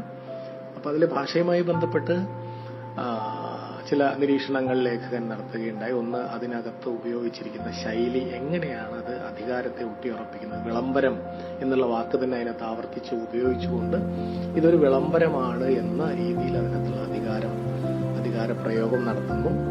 മറ്റൊന്ന്, അതിനകത്തുള്ള സംബോധനാ പദങ്ങൾ, അതിനകത്ത് ഉപയോഗിച്ചിരിക്കുന്ന സംബോധനാ പദങ്ങളുടെ വിശകലനമായിരുന്നു. അതിനകത്തുള്ള ഈ സംബോധനാ പദങ്ങളിലെ വിശേഷണ പദങ്ങൾ രണ്ട് തരത്തിലുള്ളവയുണ്ട്. ഒന്ന്, പരമ്പരാഗതമായിട്ടുള്ള സവർണ ഹിന്ദു വിശ്വാസങ്ങളുമായി ബന്ധപ്പെട്ട രാജാധികാരവുമായി ബന്ധപ്പെട്ടുള്ള പദങ്ങളാണത്. മറ്റൊന്ന്, അതിന് സമാന്തരമായി അതേ രീതിയിൽ തന്നെ എന്ത് ചെയ്തു, കൊളോണിയൽ ആയിട്ടുള്ള ബ്രിട്ടീഷ് സാമ്രാജ്യവുമായിട്ട് ബന്ധപ്പെട്ടിട്ടുള്ള വിശേഷണ പദങ്ങളും വളരെ അലങ്കാരം എന്ന രീതിയിൽ തന്നെ അതിനകത്ത് എടുത്തുകയും രണ്ട് സമാസമമായി നിൽക്കുകയും ചെയ്യുന്നു. അപ്പൊ അത് ആ രാജാധികാരത്തിന്റെ ഒരു സ്വഭാവത്തെക്കുറിച്ച്, ഒരേ സമയം ഈ രണ്ട് ബ്രാഹ്മണാധിപത്യത്തിനും ബ്രിട്ടീഷ് ആധിപത്യത്തിനും വിധേയമായി നിൽക്കുന്ന രാജപദവിയുടെ അവസ്ഥയെക്കുറിച്ച് അത് വിളംബരം ചെയ്യുന്നുണ്ട് എന്നുള്ള കാര്യം സൂചിപ്പിക്കുകയുണ്ടായി. അപ്പൊ ഇങ്ങനെ ഇതിന്റെ ഭാഷാപരമായിട്ടുള്ള അപഗ്രഥനത്തിലൂടെ കണ്ടെത്തുന്ന ചില കാര്യങ്ങൾ നമ്മൾ ചർച്ച ചെയ്യുകയുണ്ടായി. അത് കഴിയുമ്പോൾ അതിന്റെ സന്ദർഭം, നേരത്തെ നമ്മൾ പറഞ്ഞ പോലെ അതിന്റെ ഒരു രാഷ്ട്രീയ വായന എന്ന രീതിയിലേക്ക് എങ്ങനെയാണ് ഇത്തരത്തിലുള്ള ഒരു വിളംബരം രൂപപ്പെട്ടു വരുന്നത് എന്നതിന്റെ അതിന്റെ ഒരു സാമൂഹ്യ രാഷ്ട്രീയ പശ്ചാത്തലത്തെക്കുറിച്ചുള്ള അന്വേഷണമായിരുന്നു. അതിനകത്ത് വളരെ വൃത്തിയായിട്ട് ഭംഗിയായി ലേഖകൻ ആ കാര്യങ്ങൾ സൂചിപ്പിക്കുന്നുണ്ട്. ഇത് പുറത്തു വരുന്ന സന്ദർഭം നവോത്ഥാന സന്ദർഭമാണ്. 3 ഘടകങ്ങൾ അതിനകത്ത് ഉൾച്ചേർന്നിട്ടുണ്ട്. അവർണ വിഭാഗങ്ങളിൽ നിന്നുള്ള അതിശക്തമായിട്ടുള്ള ജാതിവിരുദ്ധമായിട്ടുള്ള പ്രക്ഷോഭങ്ങളുടെയും സമരങ്ങളുടെയും നിവേദനങ്ങളുടെയും ഒക്കെ ഒരു സന്ദർഭം ഒന്ന്. രണ്ടാമത്, അതിനോട് പാരലലായിട്ട് ഇവരെ സ്വീകരിക്കുന്നതിന് ഈ വിഭാഗം ആളുകളെ ഉൾക്കൊള്ളാൻ ഹിന്ദുമതത്തിന് സാധ്യമല്ല എങ്കിൽ, അവരുന്നയിക്കുന്ന ആവശ്യങ്ങളോട് ഉൾക്കൊള്ളാൻ സാധ്യമല്ലെങ്കിൽ അവർക്ക് കൂടുതൽ സ്വാതന്ത്ര്യവും സമത്വവും പ്രദാനം ചെയ്യുന്ന അന്തരീക്ഷം കൊടുക്കാൻ തയ്യാറാണെന്ന് പ്രഖ്യാപിച്ചുകൊണ്ട് അതിവേഗത്തിൽ പ്രചരിച്ചുകൊണ്ടിരിക്കുന്ന ഇതര മതങ്ങളുടെ, ക്രിസ്ത്യൻ, മുസ്ലിം, സിഖ് തുടങ്ങിയ മതങ്ങളുടെ പ്രചാരണ രംഗം, അങ്ങനെ ആ ഒരു മറുവശം അതുണ്ട്. മൂന്നാമത്, നേരത്തെ പറഞ്ഞ ബ്രാഹ്മണിക്കൽ മൂല്യങ്ങൾക്കകത്ത് നിന്നുകൊണ്ട് തന്നെ അത് പഠിച്ചുകൊണ്ട് അതിനെ വിമർശിച്ചുകൊണ്ട് അതിനകത്തുള്ള ദുഷിപ്പുകൾ ചൂണ്ടിക്കാണിച്ചുകൊണ്ട് അതിനെ ശുദ്ധീകരിക്കുവാൻ, സത്താപരമായി അതിനെ ശുദ്ധീകരിച്ചെടുക്കുവാൻ ശ്രമിക്കുന്ന ഒരു തരം ആധ്യാത്മിക വിപ്ലവത്തിന്റെ സാന്നിധ്യം, നാരായണഗുരു, ചട്ടമ്പി സ്വാമികൾ തുടങ്ങിയ ആളുകളുടെ നേതൃത്വത്തിൽ നടന്ന അത്തരമൊരു ശ്രമം, ഇത് മൂന്നും കൂടെ ചേർന്ന ഒരു ഭാഗം. ഇതിന് തൊട്ടപ്പുറത്ത്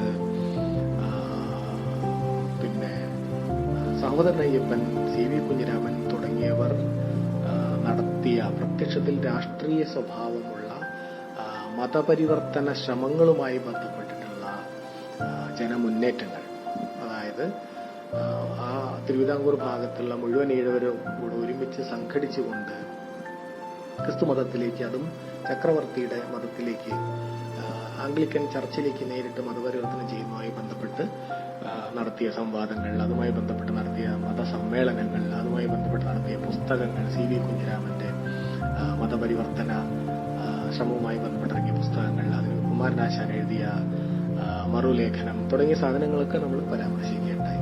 അപ്പൊ അത്തരമൊരു അന്തരീക്ഷത്തിൽ ഇതിനൊക്കെ മകുടം ചാർത്തിക്കൊണ്ട് 1896 ശ്രീമൂലം തിരുനാളിന് 13,176 ഈഴവർ ഒപ്പിട്ടുകൊണ്ട് സമർപ്പിച്ച ഈഴവ മെമ്മോറിയൽ, അതിനകത്തുള്ള വളരെ ശക്തമായിട്ടുള്ള പരാമർശം, കാലം ഇത്ര വേഗം മാറിക്കൊണ്ടിരിക്കുന്ന ഈ അവസ്ഥയിലും അടിയങ്ങൾക്ക് ഒരു തരത്തിലുള്ള സമത്വം ഇവിടെ ലഭിക്കുന്നില്ല എന്നും അതിന് ലഭിക്കണമെങ്കിൽ ഞങ്ങൾ പൊന്നു തിരുമേനിയുടെ മതമായ സ്വമതത്തെയോ അതല്ലെങ്കിൽ പൊന്നു തിരുമേനിയുടെ രാജ്യത്തെയോ ഒക്കെ ഉപേക്ഷിച്ചാൽ അല്ലാതെ പറ്റില്ല എന്ന് വരുന്ന അവസ്ഥ എത്രമാത്രം സങ്കടകരമാണ് എന്ന് അങ്ങ് മനസ്സിലാക്കണം എന്ന രീതിയിൽ അതിശക്തമായ നിലപാടെടുത്ത ഈ ഈഴവ മെമ്മോറിയൽ. അപ്പൊ ഇതെല്ലാം കൂടെ ചേർന്ന് തൊട്ടടുത്ത ഒരു സന്ദർഭത്തിൽ തന്നെ മൊത്തം ഈഴവ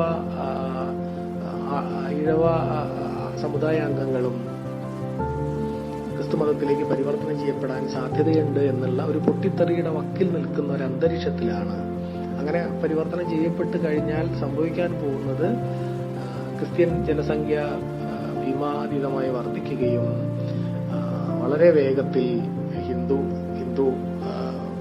രാജ്യം എന്ന് കണക്കാക്കപ്പെടുന്ന തിരുവിതാംകൂർ രാജ്യം ഒരു ക്രിസ്ത്യൻ രാജ്യമായി മാറുകയും ചെയ്യുന്നുള്ള ഒരു ഞെട്ടിപ്പിക്കുന്ന ഭീഷണി അത്തരത്തിലുള്ള ഒരു ഭീഷണി നിലനിൽക്കുന്ന ഒരു സന്ദർഭത്തിലാണ് വളരെ വേഗത്തിൽ അതിനുള്ള ഒരു പരിഹാരം എന്ന രീതിയിൽ യഥാർത്ഥത്തിൽ ഈ ഒരു വിളംബരം പുറത്തേക്ക് വരുന്നത്. സർ CP രാമസ്വാമി അയ്യർക്ക് അത്തരത്തിലുള്ള ഇന്റലിജൻസ് റിപ്പോർട്ടുകൾ ലഭിച്ചുവെന്നും അപ്പൊ അതുകൊണ്ട് ആ നീക്കത്തെ തടയുക, അതിനെ തകർക്കുക എന്നുള്ള ലക്ഷ്യം വെച്ചുകൊണ്ടാണ് യഥാർത്ഥത്തിൽ ഇങ്ങനെയൊരു പരിഹാരക്രിയ എന്ന രീതിയിൽ തൽക്കാലത്തേക്ക് ഈ അവർണ ജനവിഭാഗങ്ങളുടെ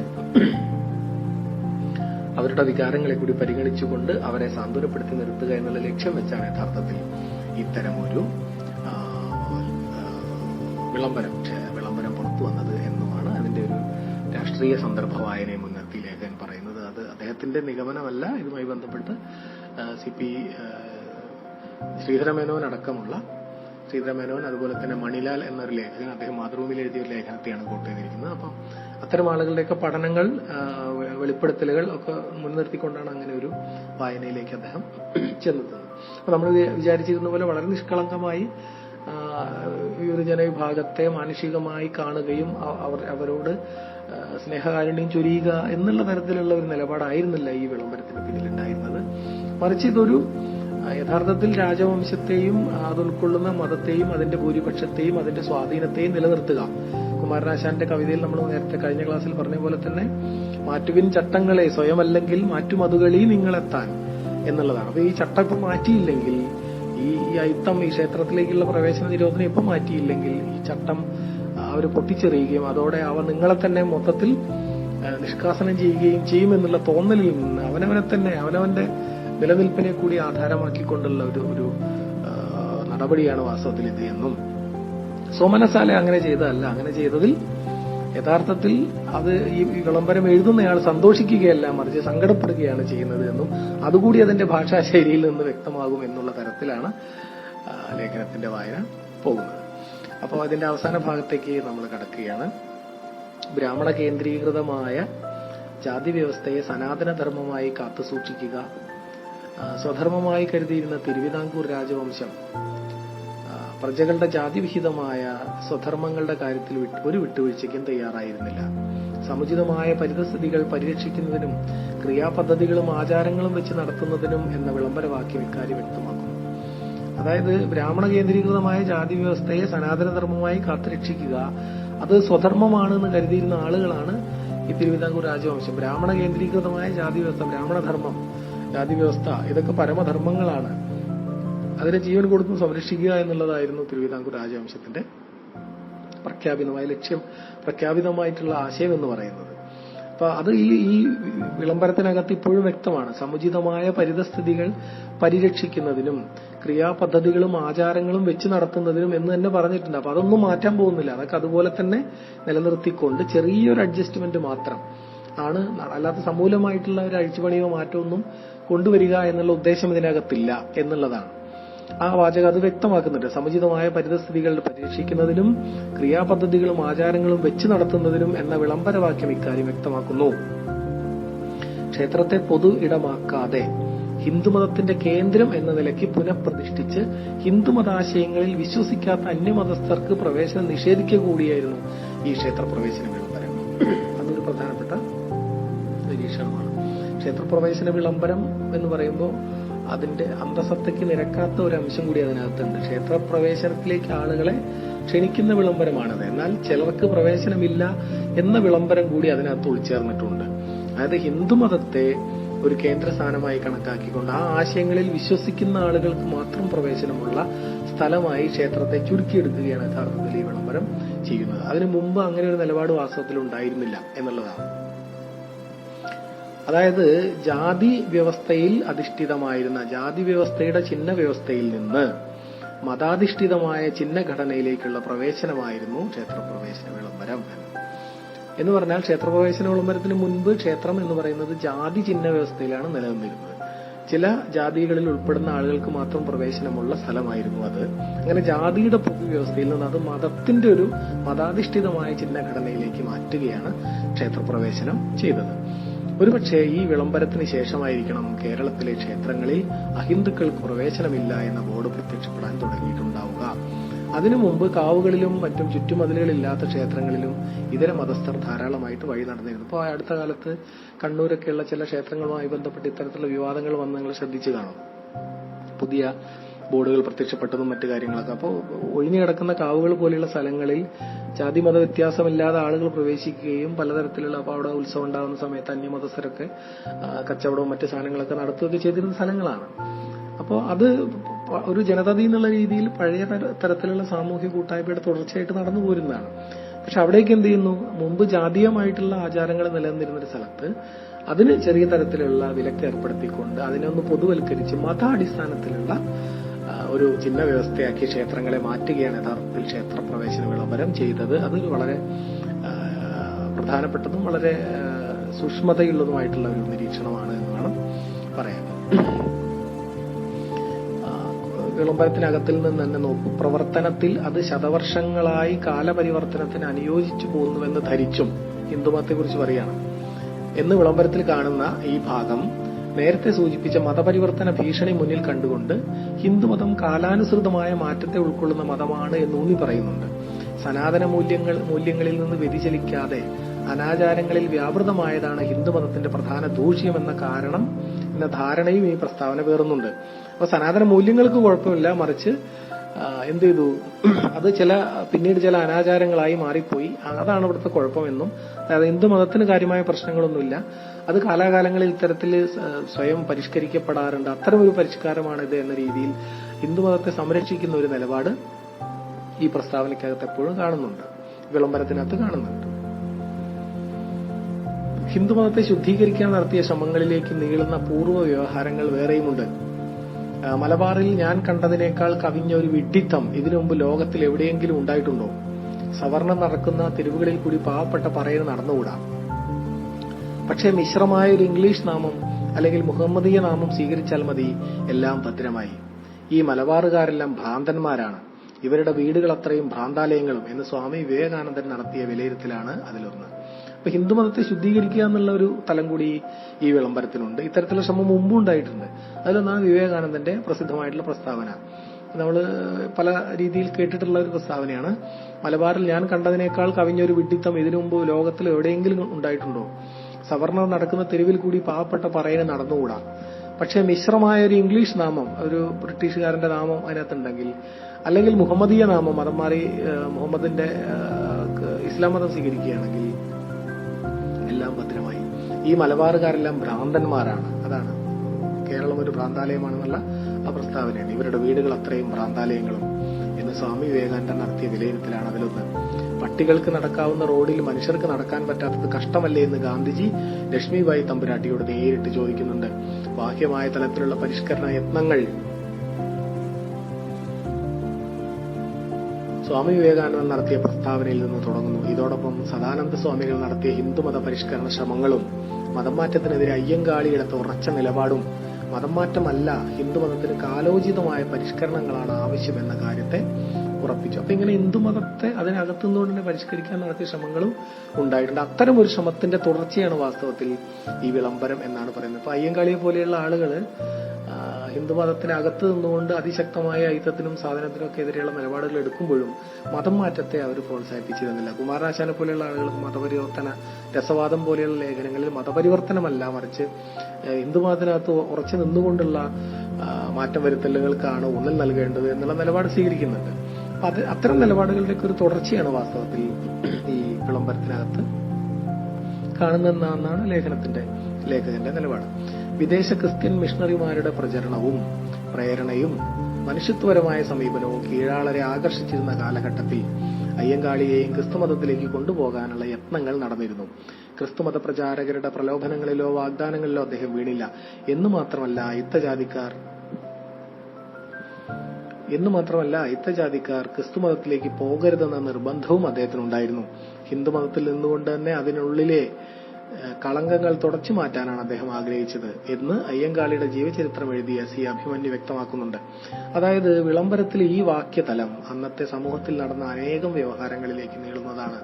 സംഘടിതമായൊരു മതമായി ഹിന്ദുമതം മാറണമെന്ന കാഴ്ചപ്പാടിന്റെ പ്രത്യക്ഷ തെളിവാണ് ഈ വിളംബരവാക്യങ്ങൾ. അപ്പോൾ ഒരു മറ്റ് സെമിറ്റിക് മതങ്ങളെ പോലെ ഒരു സംഘടിത മതമായി ഈ വിവിധ ജാതി വിഭാഗങ്ങളെല്ലാം കൂടെ ചേർന്ന് ഒരു സംഘടിത മതമായി അതിനകത്ത് ഒരു സമനിരപ്പിൽ ജാതികൾക്ക് നിൽക്കാവുന്ന ഒരു സ്ഥലം ഉണ്ടായി തീരണം എന്നൊക്കെയുള്ള ഒരു ആഗ്രഹം ഈ വിളംബരത്തിനകത്തും വരുന്നുണ്ട് എന്നും അത് അതിനു മുമ്പ് പല രീതിയിൽ പങ്കുവച്ച ആളുകളാണ്. വിവേകാനന്ദൻ മുതൽ മഹാത്മാഗാന്ധി മുതൽ സദാനന്ദ സ്വാമികൾ മുതൽ ഇങ്ങോട്ട് അയ്യങ്കാളി വരെയുള്ള ആളുകൾ എന്നും എന്നുള്ള നിരീക്ഷണവും ഈ ലേഖനം നടത്തുന്നുണ്ട്.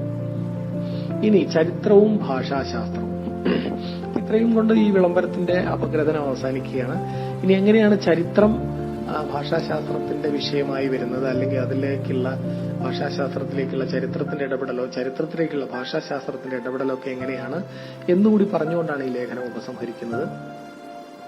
ഭാഷയെ ഭാഷാശാസ്ത്രത്തിന്റെ വിഷയം എന്നതിലുപരിയായി സാമൂഹിക ജീവിതത്തിന്റെ ഭാഗമായി കാണുന്ന ഭാഷാ സമീപനങ്ങളാണ് ഭാഷാശാസ്ത്രത്തെ ചരിത്ര വിശകലനത്തിന് സഹായിക്കുന്നത്. വിമർശനാത്മക വ്യവഹാര അപഗ്രഥനം അത്തരമൊരു വിശകലനോപാധിയാകുന്നു. വ്യത്യസ്ത രീതിയിൽ വായിക്കാവുന്ന ചരിത്ര സന്ദർഭങ്ങളുടെ ഭാഷാപഗ്രഥനത്തിലൂടെ അവയുടെ യഥാർത്ഥ അവസ്ഥകളെ പ്രദർശിപ്പിക്കാനാകുമെന്നും വിമർശനാത്മക വ്യവഹാരാപഗ്രഥനം കരുതുന്നു. അപ്പോ ചരിത്ര സന്ദർഭങ്ങളിൽ പല രീതിയിൽ വ്യാഖ്യാന ഭേദങ്ങളുള്ളവയുണ്ടാവാം. ചരിത്രം തന്നെ പലപ്പോഴും നമ്മൾ ഉദ്ദേശിക്കുന്നത് പോലെ വസ്തുനിഷ്ഠമായ ചരിത്രം എന്നൊരു സാധനമില്ല. ചരിത്രങ്ങളൊക്കെയും പലതരത്തിലുള്ള ആഖ്യാനങ്ങളോ വ്യാഖ്യാനങ്ങളോ ആണ്. അപ്പൊ ഓരോ ചരിത്ര സംഭവത്തെയും ഏത് രീതിയിലാണ് വായിക്കേണ്ടത് അല്ലെങ്കിൽ വ്യത്യസ്ത രീതിയിൽ എങ്ങനെ വായിക്കാം എന്നതിന് ഈ വിമർശനാത്മക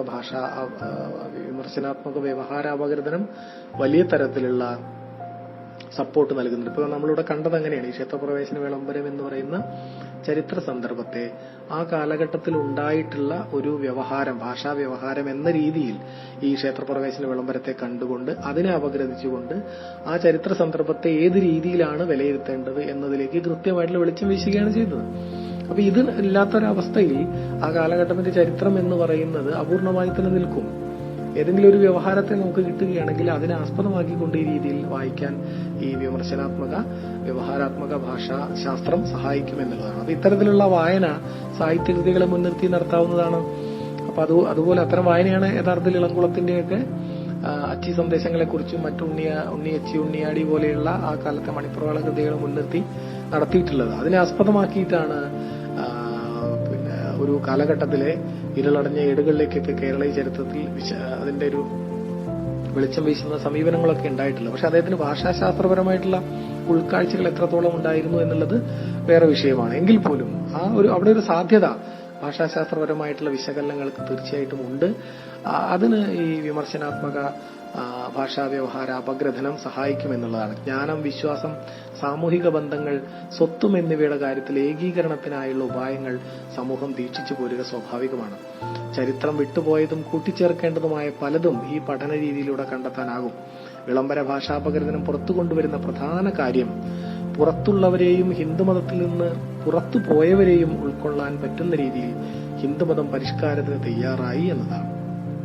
അപ്പൊ ഈ വ്യവഹാരാത്മക ഭാഷാ അപഗ്രഥനം ഉപയോഗിച്ചുള്ള വിലയിരുത്തലിൽ കണ്ടെത്തുന്ന വളരെ പ്രധാനപ്പെട്ട ഒരു കാര്യം എന്ന് പറയുന്നത്, നേരത്തെ സൂചിപ്പിച്ചതുപോലെ ജാതീയമായിട്ടുള്ള ഒരു ചിഹ്ന വ്യവസ്ഥയിൽ നിന്ന് മതാത്മകമായിട്ടുള്ള ഒരു ചിഹ്ന വ്യവസ്ഥയിലേക്ക് ഹിന്ദുമതത്തെ മാറ്റിപ്പണിയുക എന്നുള്ള ഒരാദർശം, ഒരാശയം ഈ വിളംബരം മുന്നോട്ട് വയ്ക്കുന്നുണ്ട് എന്നുള്ളതാണ്. അപ്പൊ അത് മതപരമായിട്ടുള്ള ഒരു സ്വത്വത്തെ ഉണർത്തുകയും ഹിന്ദുമതത്തിന് ഉള്ളവരെ ഒരുമിച്ച് നിർത്തുകയും ഒപ്പം മതത്തിൽ നിന്ന് പുറത്തു പോയവരെ കൂടി തിരിച്ചു കൊണ്ടുവരാനുള്ള ഒരു ശ്രമം ഇതിനകത്ത് പ്രത്യക്ഷമായിട്ട് കാണുകയും ചെയ്യുന്നുണ്ട്. ഹിന്ദുമത ആശയങ്ങളിൽ വിശ്വസിക്കാൻ താല്പര്യമുള്ളവരുണ്ടെങ്കിൽ അവരെ കൂടി കൊണ്ടുവരിക, ആ അർത്ഥത്തിൽ ഹിന്ദുമതത്തെ ആന്തരികമായി ബലപ്പെടുത്തുക, അതിനെ ഒറ്റക്കെട്ടായിട്ടൊരു സംഘടിത മതമാക്കി മാറ്റുക, അതിനെ വളർത്താൻ ശ്രമിക്കുക എന്നൊക്കെയുള്ള തരത്തിലേക്ക് നമുക്ക് ഈ വിളംബരത്തെ കാണാൻ സാധിക്കും. ഹിന്ദുമതത്തെ മുകളിൽ പ്രതിഷ്ഠിച്ചുകൊണ്ടുള്ള മതാധിഷ്ഠിത സാമൂഹിക ശ്രേണീകരണത്തിലേക്കുള്ള പ്രഖ്യാപനമായി ഈ വിളംബരം മാറുന്നു. ഹിന്ദുമതത്തെ മറ്റു മതത്തിനു മുകളിൽ പ്രതിഷ്ഠിച്ചുകൊണ്ടുള്ള മതാധിഷ്ഠിത സാമൂഹിക ശ്രേണീകരണത്തിലേക്കുള്ള പ്രഖ്യാപനമായി ഈ വിളംബരം ഇങ്ങനെ മാറുകയാണ്. കേരളത്തിലെ പൊതുമണ്ഡലം മതാത്മകമാകുന്നത് ക്ഷേത്രപ്രവേശന വിളംബരത്തോടുകൂടിയാണ്. പല തിട്ടകളിൽ കിടന്ന വ്യത്യസ്ത ജാതികളെ ഒന്നിപ്പിച്ച് ഭരണകൂടം അനുശാസിക്കുന്ന അച്ചടക്കവും അനുസരണയും പഠിപ്പിച്ച് മതാത്മകമായി ഏകീകരിക്കുക എന്നതായിരുന്നു ഈ വിളംബരത്തിന്റെ പ്രത്യയശാസ്ത്രം. നമ്മൾ അവസാനം പറഞ്ഞു, ഈ ആദ്യം നമ്മൾ പറഞ്ഞു വെച്ച കാര്യം, വിളംബരത്തെ വിലയിരുത്തേണ്ടത് 3 തലങ്ങളിലാണ്. ഒന്ന് അതിന്റെ ഭാഷ, രണ്ടാമത്തേത് അതിന്റെ രാഷ്ട്രീയം അല്ലെങ്കിൽ അതിന്റെ സന്ദർഭം, മൂന്നാമത്തേത് അതിന്റെ പ്രത്യയശാസ്ത്രം. അപ്പോൾ പ്രത്യയശാസ്ത്ര തലത്തിൽ വിലയിരുത്തുമ്പോൾ ഇത് തികച്ചും മതാത്മകമായിട്ടുള്ള ഒരു പ്രത്യയശാസ്ത്രത്തെയാണ് ഉൽപ്പാദിപ്പിക്കുന്നത്. ജാതീയമായിട്ടുള്ള ചിഹ്ന വ്യവസ്ഥയിൽ നിന്ന് മതാത്മകമായിട്ടുള്ള ഒരു സന്ദർഭത്തിലേക്ക് കേരളീയ സമൂഹത്തെ കൊണ്ടുവന്നു എന്നുള്ളതാണ് തീർച്ചയായിട്ടും ഈ വിളംബരത്തിന്റെ പ്രത്യേകത എന്ന് പറയുന്നത്. അപ്പൊ ഇത് ഹിന്ദുമതത്തെ മറ്റു മതങ്ങൾക്ക് മുകളിൽ പ്രതിഷ്ഠിക്കുക, ഹിന്ദുമതത്തെ ആന്തരികമായി ശക്തിപ്പെടുത്തുക, ഹിന്ദുമതത്തിനകത്ത് ജാതീയമായി വിഘടിച്ചു നിന്ന ആളുകൾക്ക് ഒരുമിക്കുന്നതിനും അവർക്ക് ഒരുമിച്ച് പെരുമാറുന്നതിനുമുള്ള ഒരു ഇടമുണ്ടാക്കി തീർക്കുക, ആ ഇടമായി ക്ഷേത്രത്തെ കണക്കാക്കുക. അങ്ങനെ ക്ഷേത്രത്തെ മുൻനിർത്തിയുള്ള ഒരു ആദർശ ഐക്യം നടപ്പിലാക്കുക. അവിടെ മാത്രം, ക്ഷേത്രത്തിൽ മാത്രം ആളുകൾക്ക്, ഈ വരുന്ന ആളുകൾക്ക് ഒന്നിച്ചു കൂടുന്നതിനുള്ള അവസരം ഉണ്ടാകും. പക്ഷെ അപ്പോഴും അതിനകത്തുള്ള ആചാര ഘടനകൾ, നേരത്തെ പറഞ്ഞ പോലെ വിളംബരത്തിനകത്തെ ആചാര പദങ്ങളും ആചാര ഘടനകളും ഒരു മാറ്റവും കൂടാതെ നിലനിൽക്കുകയും അത് കാലാകാലങ്ങളിൽ അതുപോലെ തന്നെ നിലനിർത്തുമെന്ന് വിളംബരത്തിൽ ഉറപ്പിച്ചു പറയുകയും ചെയ്യുന്ന സ്ഥിതിക്ക് ഈ ആചാര പദ്ധതികളിലും മറ്റു കാര്യങ്ങളിലും ഒന്നും ഒരു മാറ്റവും വരാതെ, ജാതീയമായിട്ടുള്ള ശ്രേണികളിലും മാറ്റം വരാതെ, ഇപ്പം അമ്പലത്തിനകത്താണ് എന്നുള്ളത് കൊണ്ട്, ക്ഷേത്രത്തിനകത്താണ് എന്നുള്ളത് കൊണ്ട് ഒരാളുടെ ജാതിക്ക് അപ്ഗ്രഡേഷൻ കിട്ടുന്നില്ല. ഉയർന്ന ഒരാൾ താഴ്ന്ന ജാതിയിലേക്കോ താഴ്ന്ന ഒരാൾ മുകളിലേക്കോ പോകുന്നില്ല. അയാളുടെ ജാതി ശരീരമായി കൊണ്ട് തന്നെ അയാൾക്ക് ക്ഷേത്രത്തിനകത്തേക്ക് മാത്രം പ്രവേശിക്കാനുള്ള അവസരം കൊടുക്കുക. അതിനകത്ത് ജാത്യാചാരങ്ങൾ അതേപോലെ പാലിക്കപ്പെടുകയും ക്ഷേത്രത്തിനകത്തുള്ള കർമ്മങ്ങൾക്കകത്ത് പോലും സ്വാഭാവികമായിട്ടും ആ സാധനം അതുപോലെ തന്നെ നിലനിർത്തുകയും ചെയ്യുമ്പോൾ തന്നെ ഇവർക്ക് ഒരുമിച്ച് കൂടാനുള്ള ഒരു വ്യാജം എന്ന് തന്നെ പറയാവുന്ന തരത്തിലുള്ള ഒരു പൊതുസമ്മത മണ്ഡലം എന്ന രീതിയിൽ ഇതിനെ മാറ്റുകയും ആ അർത്ഥത്തിൽ അത് ആ പൊതുമണ്ഡലം കേരളത്തിന് പുറത്തേക്കും വ്യാപിക്കുകയും അത് മതാത്മകമായി തീരുകയും ചെയ്യുന്ന ഒരു കാഴ്ചയാണ് യഥാർത്ഥത്തിൽ ക്ഷേത്രപ്രവേശന വിളംബരത്തിൽ കാണുന്നതെന്നാണ്.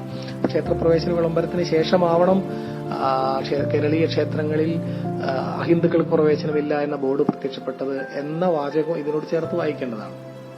അപ്പൊ അങ്ങനെ തീർത്തും മതാത്മകമായിട്ടുള്ള ഒരു അന്തരീക്ഷത്തിലേക്ക് മാറുക, കേരളത്തിലെ പൊതുമണ്ഡലത്തെ മതാത്മകമാക്കി തീർക്കുക, ജാത്യാത്മകം എന്നതിനപ്പുറത്തേക്ക് അതിനെ മതാത്മകം കൂടിയാക്കി തീർക്കുക എന്ന ഒരു പ്രത്യയശാസ്ത്രമാണ് വാസ്തവത്തിൽ പല തട്ടുകളിൽ കിടന്ന വ്യത്യസ്ത ജാതികളെ ഒന്നിപ്പിച്ചുകൊണ്ട് അവർക്ക് ഈ രാജകീയ ഭരണകൂടം അനുശാസിക്കുന്ന അച്ചടക്കവും അനുസരണയും പഠിപ്പിച്ച് ഒരു മതത്തിനകത്ത് ആ മതത്തിന്റെ പ്രത്യയശാസ്ത്രം അനുസരിച്ച് അവരെ ഒന്നായി സംഘടിപ്പിച്ച് അതിനകത്ത് ഉറച്ചു നിർത്തുക എന്നുള്ളതായിരുന്നു യഥാർത്ഥത്തിൽ ഈ വിളംബരത്തിന്റെ പ്രത്യയശാസ്ത്രം എന്ന് വേണം മനസ്സിലാക്കാൻ എന്നാണ്. അപ്പൊ ഈ രീതിയിലാണ് ഈ ക്ഷേത്രപ്രവേശന വിളംബരത്തെ ലേഖകൻ വായിക്കുന്നത്. അപ്പൊ അതിന്റെ ടൈറ്റിൽ ക്ഷേത്രപ്രവേശന വിളംബരം വാക്കിന്റെ ചതുപ്പുനിലങ്ങൾ എന്നാണ്. വാക്കിന്റെ ചതുപ്പുനിലങ്ങൾ, അതിനെക്കുറിച്ച് ലേഖനത്തിൽ എവിടെയും പരാമർശിച്ചിട്ടില്ല. പക്ഷേ ഈ ലേഖനം വായിച്ചു കഴിഞ്ഞാൽ തീർച്ചയായിട്ടും നമുക്ക് ആ ശീർഷകത്തിന്റെ അർത്ഥം വളരെ സുവ്യക്തമായി മനസ്സിലാവും. ഇത് യഥാർത്ഥത്തിൽ ഉറച്ച വാക്കല്ല, മറിച്ച് നമ്മൾ കാൽ വെച്ചാൽ പുതഞ്ഞു പോകുന്ന, നമ്മളതിലേക്ക് ആണ്ടുപോകുന്ന, മുങ്ങിപ്പോകുന്ന ചതുപ്പാണ് എന്ന്. പ്രത്യക്ഷത്തിൽ ഉറച്ച സ്ഥലമായി തോന്നുകയും പ്രതീക്ഷാ നിർഭരമായൊരു സ്ഥലമായി തോന്നുകയും വളരെ പോസിറ്റീവായിട്ടുള്ള ഒരു വിളംബരമായി നമുക്ക് തോന്നുകയും, പക്ഷെ അതിലേക്ക് ഇറങ്ങി പരിശോധിച്ചു തുടങ്ങുമ്പോൾ ഇത് പഴയ എല്ലാ സാധനവും അതുപോലെ തന്നെ നിലനിർത്തുന്നതോടൊപ്പം ഒരു വ്യാജ പ്രതീതി സൃഷ്ടിച്ചുകൊണ്ട്, ചതുപ്പ് അങ്ങനെയാണല്ലോ, കാഴ്ചയിൽ എന്ത് തോന്നും, ഉറച്ച സ്ഥലമാണെന്ന് തോന്നും, നമുക്ക് കണ്ടാൽ അത് മനസ്സിലാക്കാൻ സാധിക്കില്ല. പക്ഷെ ഇറങ്ങിക്കഴിഞ്ഞാലേ അറിയാം. ഇറങ്ങിക്കഴിഞ്ഞാലോ കഴുത്തറ്റം മുങ്ങിപ്പോവുകയും പലപ്പോഴും മുങ്ങിമരണം സംഭവിക്കുകയും ചെയ്യുന്ന അപകടകരമായുള്ള സ്ഥലമാണ് ചതുപ്പ് എന്ന് പറയുന്നത്. അപ്പൊ അത്തരത്തിൽ വളരെ പ്രതിലോമകരമായ ആശയത്തെ അവതരിപ്പിച്ച് നിർത്തിയിരിക്കുന്ന, നമ്മൾ മുമ്പ് ഈ ക്ലാസിന്റെ ആദ്യ ക്ലാസ്സുകളിലൊക്കെ പറഞ്ഞിരുന്നത് പോലെ നിരവധി വിശേഷണങ്ങൾ കിട്ടിയിട്ടുള്ളതാണ്. ആധുനിക കേരളത്തിന്റെ മാഗ്ന കാർട്ട എന്നൊക്കെയുള്ള വിശേഷണം വരെ കിട്ടിയിട്ടുള്ളതാണ്.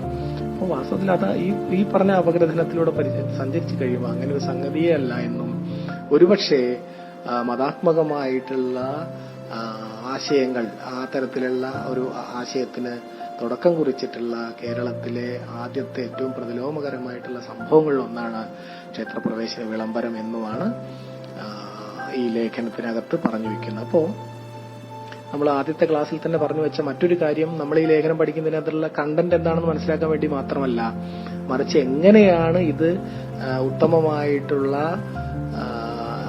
സംസ്കാര പഠനത്തിന് മാതൃകയാവുന്നത് എന്നാണ്. നമ്മൾ പറഞ്ഞു ഈ ലേഖനം ഈ യൂണിറ്റിൽ ഉൾപ്പെടുത്തിയിട്ടുള്ളത് മറ്റ് 2 ലേഖനങ്ങളും സംസ്കാര പഠനത്തിന്റെ സാഹചര്യങ്ങളും അതിന്റെ പശ്ചാത്തലവും വിശദീകരിക്കാൻ ഉദ്ദേശിച്ചിട്ടുള്ളതാണെങ്കിൽ ഈ ലേഖനം അങ്ങനെയല്ല, മറിച്ച് അതിനൊരു ഉദാഹരണം നൽകാൻ വേണ്ടിയിട്ടുള്ളതാണ് നമ്മൾ പറഞ്ഞു. അപ്പൊ എങ്ങനെയാണ് ഈ ലേഖനം സംസ്കാര പഠനത്തിന്റെ മികച്ച മാതൃകയായി തീരുന്നത് എന്ന് നമ്മൾ ആലോചിക്കണമെന്ന് പറഞ്ഞു. അപ്പൊ അത് വളരെ വ്യക്തമാണ്, ഇനി അത് വിശദീകരിക്കേണ്ട കാര്യമില്ല.